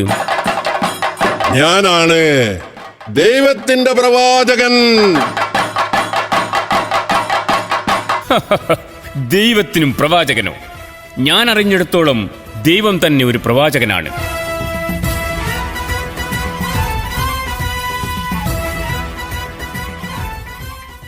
ആരാണ്? മനസ്സിലായില്ല. ഞാനൊരു ശില്പിയാണ്. മറ്റൊരർത്ഥത്തിൽ പറഞ്ഞാൽ നിന്റെയൊക്കെ സൃഷ്ടികർത്താവ്. ഞാനില്ലെങ്കിൽ പ്രപഞ്ചം ശൂന്യം. ഇതോടെ നിർത്തിക്കൊള്ളണം സൃഷ്ടി. കാരണം ഇതെന്റെ ഭരണപരിധിയിൽപ്പെടുന്ന സ്ഥലമാണ്.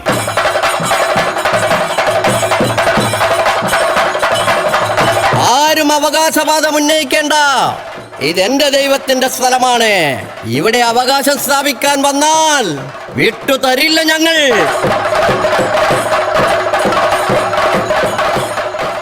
ലക്ഷോപലക്ഷം ജനങ്ങളുടെ പ്രതിനിധിയാണ് ഞാൻ. എന്റെ അവകാശത്തിന് മേലെ ഒരു ദൈവത്തിനെയും ഞാൻ വാഴിക്കില്ല.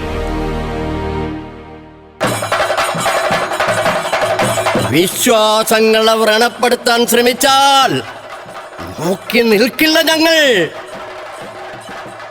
ദൈവങ്ങളുടെ കൊടിയുമേന്തി ഘോഷയാത്രയായി ലക്ഷങ്ങൾ അണിനിരക്കും.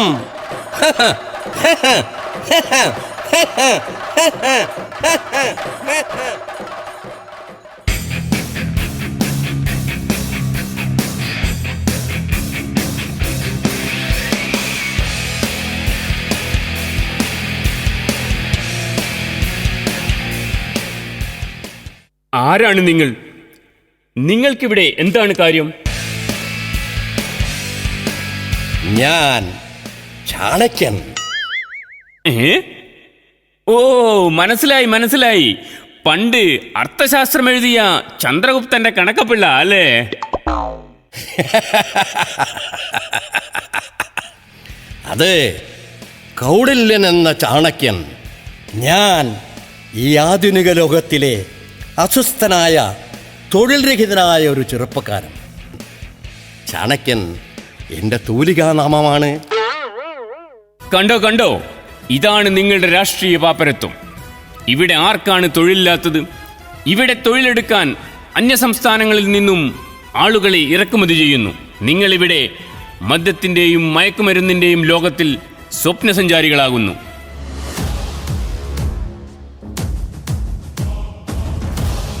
അത് നിങ്ങളുടെ കാഴ്ചപ്പാട്. ചൂഷകവർഗത്തിന്റെ തല വെട്ടിയെടുത്ത് വാരിക്കുന്നത്തിൽ കോർത്ത് രക്തത്തിൽ കൈമുക്കി ഞങ്ങൾ പ്രഖ്യാപിച്ചു.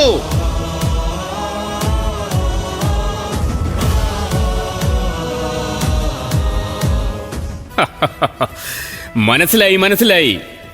പണ്ട് തോക്കിൻ കുഴലിലൂടെ ഉന്മൂലന സിദ്ധാന്തം മുഴക്കി പിന്നീട് ആയുധങ്ങളോട് വിട പറഞ്ഞ് സന്യസിക്കാൻ പോയവർ.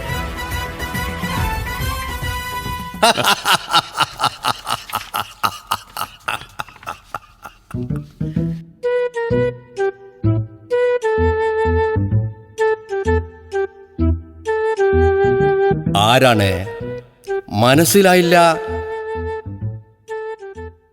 ഞാൻ നിന്റെയൊക്കെ സൃഷ്ടികർത്താവ്. കാഷായമില്ല, ജഡാനരാദികളുമില്ല, ഓങ്കാരം മുഴങ്ങുന്നുമില്ല. ഏതായാലും ഗുഹാവാസിയായ ഋഷിയല്ല. പിന്നെ ഇയാൾ മനസ്സ് പറക്കുകയാണല്ലേ ഗുഹാഗർത്തം തേടി?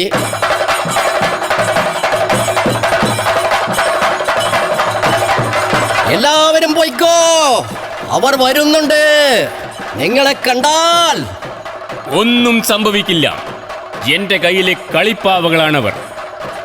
ദേവമന്ത്രങ്ങൾ ഉരുവിട്ട് കൂർത്ത കോമ്പല്ലുകളും നഖങ്ങളും നീട്ടി ദൈവത്തിന്റെ അനുയായികൾ. അവർ നിങ്ങളെ കണ്ടാൽ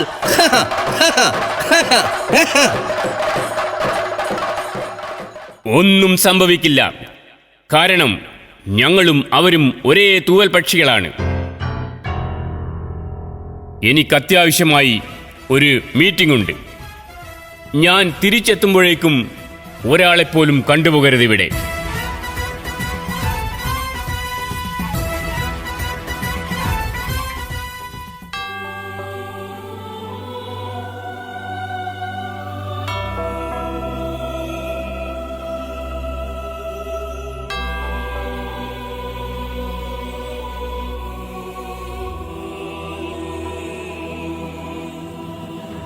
നീയും വന്നു അല്ലേ? ഞാൻ നിന്നെ കാത്തിരിക്കുകയായിരുന്നു. ഞാൻ സൃഷ്ടിച്ച എൻ്റെ പിറവികളെ. കർത്താവല്ല, ഇനി യഹോവയാണോ? നീ ആരാണ് സഹോദരാ? ഞാൻ ഈ പാറയിൽ കൊത്തിയെടുത്ത ശില്പങ്ങളുടെ പ്രതിരൂപമാണ് നിങ്ങൾ.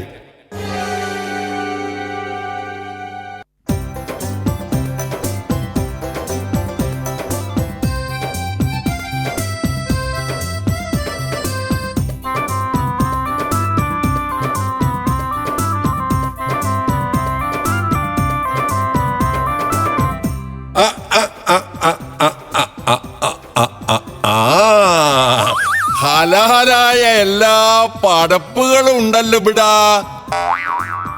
അല്ലാന്ന് നിങ്ങളെന്താന്ന് ഇവിടെ ഉളിയും മുട്ടിയൊക്കെ ആയിട്ട്? ഇജ്ജെന്താ ഇവിടെ ഒരു കുരിശായിട്ട്? അല്ലാ, ബാളല്ലായിട്ടാണല്ലോ.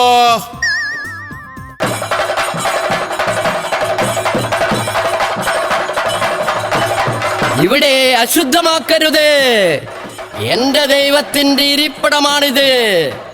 അശുദ്ധമായാൽ പിന്നെ ശുദ്ധികലശം വേണ്ടിവരും. നമ്മളടുത്ത് മന്ദിരി ചൂതുന്ന കുറെ ആൾക്കാരുണ്ട്. ഓല വിളിച്ചിട്ട് ഇവിടെ ഒക്കെ ഊതിച്ചിട്ടൊന്ന് ശുദ്ധിയാക്കാം. ദേവി, പരീക്ഷിക്കുകയാണോ ഈ അഹിന്ദു എന്നെ? ഇത് സൃഷ്ടിപഥമാണ്. അതായത് ശാന്തി തീരം. ഉറങ്ങിക്കിടക്കുന്നവരുണ്ട് ഈ ശില്പങ്ങളിൽ, ഉണരാൻ കാത്തുകിടക്കുന്നവരുണ്ട്. നിങ്ങൾ അവരാലോചനപ്പെടുത്തി ഉണർത്തരുത്. നിങ്ങളൊന്ന് ശബ്ദമുണ്ടാക്കാതിരിക്കൂ. ഞാനൊന്ന് ശാന്തമായി പ്രാർത്ഥിച്ചോട്ടെ എൻ്റെ സ്വർഗസ്ഥനായ പിതാവിനോട്. പിതാവിനും പുത്രനും പരിശുദ്ധാത്മാവിനും സ്തുതി.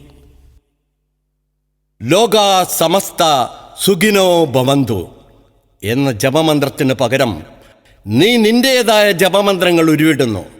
മതം നിങ്ങളുണ്ടാക്കുന്നതാണെന്നറിയുക.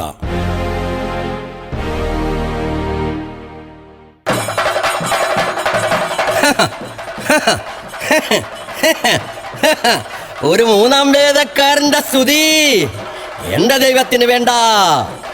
എന്റെ ദൈവത്തിന് ദീപം തെളിയിച്ച് ഉപാസിക്കാനുള്ള സമയമാകുന്നു.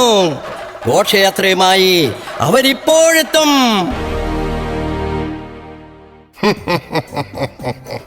ഇങ്ങ വരട്ടെ, ബാക്കി കാര്യം ഉമ്മക്ക് അന്നേരം കാണാം. അപ്പോ ഇങ്ങക്ക് തിരിയും ഞമ്മൾ ആരാന്ന്. നടക്കില്ല, ജപം നടത്താൻ സമ്മതിക്കില്ല ഞങ്ങൾ. ഈ പാറയുടെ മുകളിലാണ് സഹസ്രാബ്ദങ്ങൾക്ക് മുൻപ് ഞങ്ങളുടെ കർത്താവിനെ സീസറിന്റെ പടയാളികൾ കുരിശിലേറ്റി കൊന്നത്.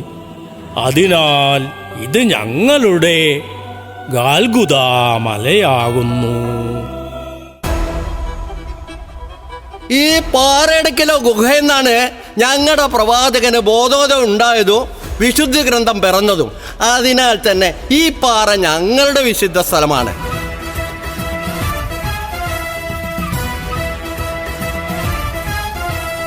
ഒരു ജാതി, ഒരു മതം, ഒരു ദൈവമെന്ന ആപ്തവാക്യമുള്ള നാടാണിത്. ജാതിരഹിത വർണ്ണരഹിതമായ ഒരു മഹാഭാരതത്തെയാണ് ഞങ്ങൾ സ്വപ്നം കാണുന്നത്. പിന്നെ ദൈവത്തിൻ്റെ പേര് പറഞ്ഞ് നൂറുകണക്കിന് കരിങ്കൽ തൊഴിലാളികളുടെ അന്നം മുട്ടിക്കുന്ന ഒരു പരിപാടിയും ഇവിടെ നടക്കില്ല.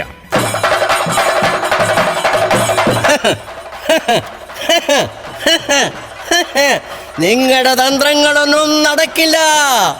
ചുടലവാത്മം ദേഹമാസകലം പൂശി നാഗത്തെ കഴുത്തിൽ ചുറ്റിയ ശ്രീശങ്കരന്റെ ഇരിപ്പിടമാണ് ഈ പാറ.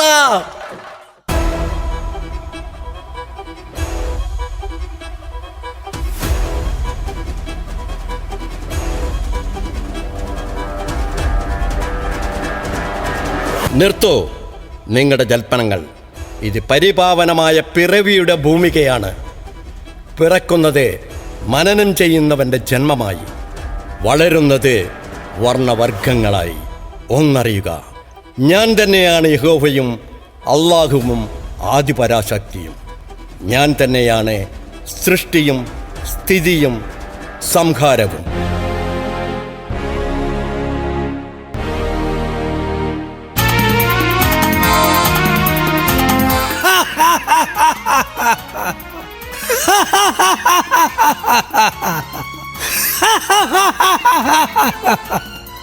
ഞാനാണ് സൃഷ്ടി, ഞാനാണ് സ്ഥിതി, ഞാനാണ് സംഹാരം. നീയും വന്നോ? ഞാൻ നിന്നെ കാത്തിരിക്കുകയായിരുന്നു. ഈ ഭ്രാന്തനും നിങ്ങളുടെ സൃഷ്ടിയോ? തളരാത്ത കൈകൾ കൊണ്ട് ലക്ഷ്യബോധത്തോടെ ഞാൻ തീർത്ത എൻ്റെ ഒരേ ഒരു ശില്പം. ഇവൻ ദൈവത്തെ നിന്ദിച്ചു. അതിനാൽ ദൈവം കൊടുത്ത ശിക്ഷയാണിത്. ഒന്നറിയുക, ദൈവം ശിക്ഷിക്കാറില്ല. ചംക്രമണ ചക്രങ്ങളുടെ ഭ്രമണപഥങ്ങളിൽ ആലേഖനം ചെയ്യപ്പെട്ട ശിരോലിഖിതമായിരിക്കാം ഇവൻ്റേത്. ഭ്രാന്തൻ, ഭ്രാന്തൻ, ഭ്രാന്തൻ.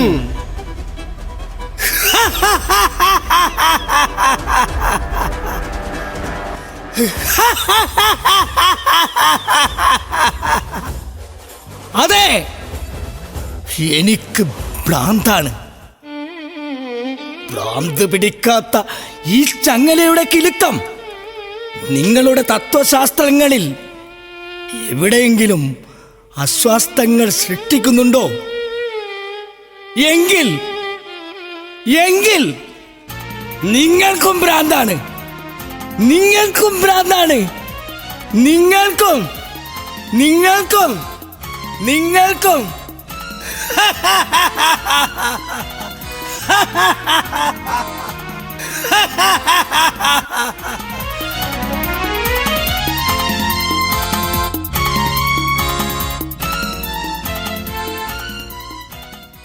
നീ ഭൂരിപക്ഷങ്ങളെ അനുധാവനം ചെയ്യുന്ന ദൈവത്തിന്റെ പ്രതിപുരുഷൻ, അതായത് ദൈവത്തിന്റെ ഇടനിലക്കാരൻ. ആ സിംഹാസനം നിന്റേതാണ്. നീ ആ ശില്പിയെ കൊന്നാൽ ആ സിംഹാസനം നിനക്ക് സ്വന്തം. ആ രണ്ടാം വേദക്കാരനും മൂന്നാം വേദക്കാരനും അവരെ ഞങ്ങൾ കൈകാര്യം ചെയ്യാം. ഈ സ്ഥലം നിന്റെ പരിശുദ്ധാത്മാവിനെ കുരിശിലേറ്റിയ ഇടമാണ്. ആ പാറയിടുക്കിലെ ഗുഹയിൽ നിന്നാണ് നിന്റെ കർത്താവ് 3-ാം നാൾ ഉയർത്തെഴുന്നേറ്റത്. അതിനാൽ നിന്റെയും നിന്റെ വംശത്തിൻ്റെയും പുണ്യസ്ഥലമാണ് ആ പാറ. വിട്ടുകൊടുക്കരുത് ആരെതിർത്താലും. നിന്റെ പ്രവാചകന് ബോധോദയമുണ്ടായത് ഈ പാറയിടുക്കിലെ ഗുഹയിൽ നിന്നാണ്. ഈ ഗുഹയിൽ നിന്ന് തന്നെയാണ് വിശുദ്ധ ഗ്രന്ഥം പിറന്നതും. എന്ത് പ്രതിഷേധമുണ്ടായാലും നീ വിട്ടുകൊടുക്കരുത്.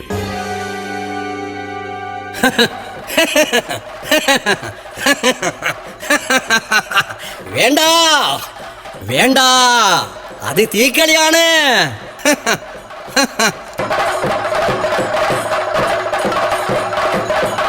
വഴി ഞങ്ങളുണ്ടാക്കും, നിങ്ങളൊന്ന് പുറത്തു നിൽക്ക്.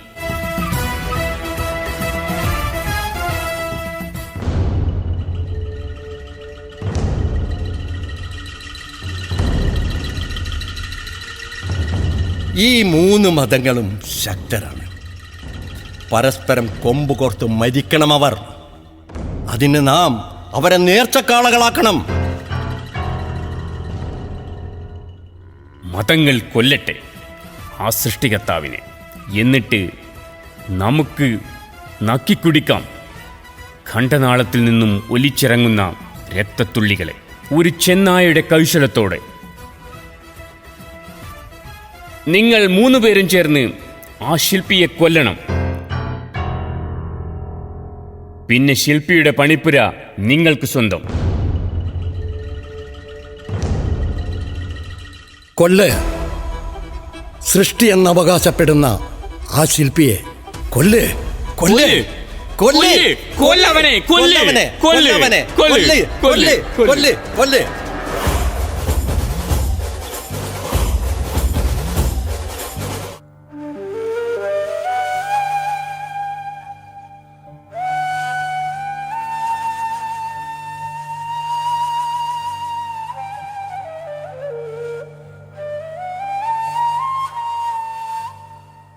ശില്പിയെ ഞാൻ കൊന്നു.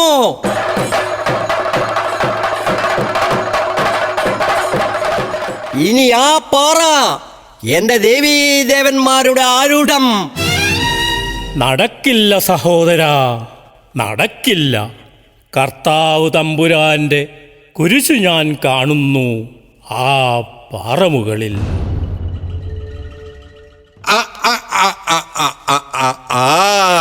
നടക്കില്ല പടപ്പങ്ങളെ. ഈ പാറേന്റെ ഗുഹയിൽ നിന്നാണ് ഞമ്മന്റെ മതത്തിന്റെ കിതാബ് പിറന്നത്. അതിനകത്ത് തന്നെ ഇത് ഞമ്മന്റെ പാറയാ.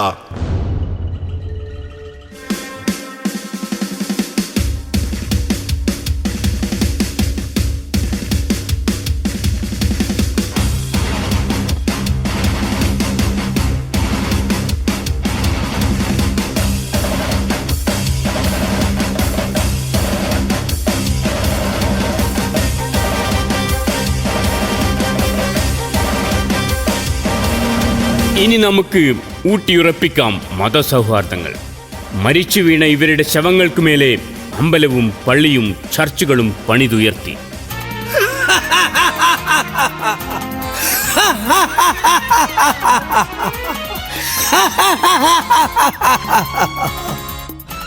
കണ്ടോ, സൃഷ്ടികർത്താവിനെ പോലും കൊന്ന മതഭ്രാന്തന്മാർ, മതങ്ങളെ വിഘടിപ്പിച്ച് ഭരണം നടത്താമെന്ന് വ്യാമോഹിക്കുന്ന മതങ്ങളുടെ രാഷ്ട്രീയക്കാർ. ഇവർക്കിടയിൽ ജീവിക്കേണ്ടി വരുന്ന ഭ്രാന്ത് പിടിച്ച ഒരു തലമുറ. ഇത് പേ പിടിച്ച ലോകമാണ്. ഇവിടെ ഭരിക്കാൻ ഒരു ഭ്രാന്തനെ കഴിയൂ. ഞാനാണ് ഈ സിംഹാസനത്തിന്റെ അധിപൻ. ഭ്രാന്തൻ, ഭ്രാന്തൻ, ഭ്രാന്തൻ. ഈ യുഗാന്ത്യത്തിൽ ഒരു പ്രളയം വരും. ആ പ്രളയത്തിൽ മതങ്ങളും മതങ്ങൾ സൃഷ്ടിച്ച ദൈവങ്ങളും തകർന്നടിയും. പ്രളയാന്ത്യത്തിൽ ഉയർത്തെഴുന്നേൽക്കുമായിരിക്കും ഒരു സത്യയുഗം. ദൈവങ്ങളെയോ മതങ്ങളെയോ ദുരുപയോഗം ചെയ്യാത്ത ഒരു മനുഷ്യയുഗം.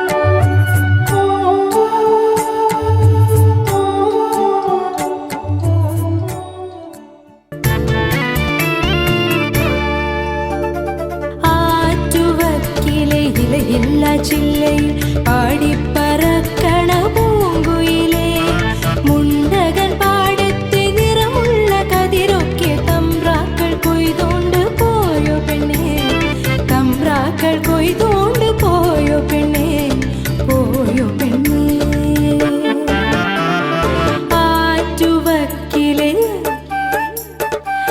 ആറ്റുവക്കിലെ ഇലയില്ല ചില്ലയിൽ പാടി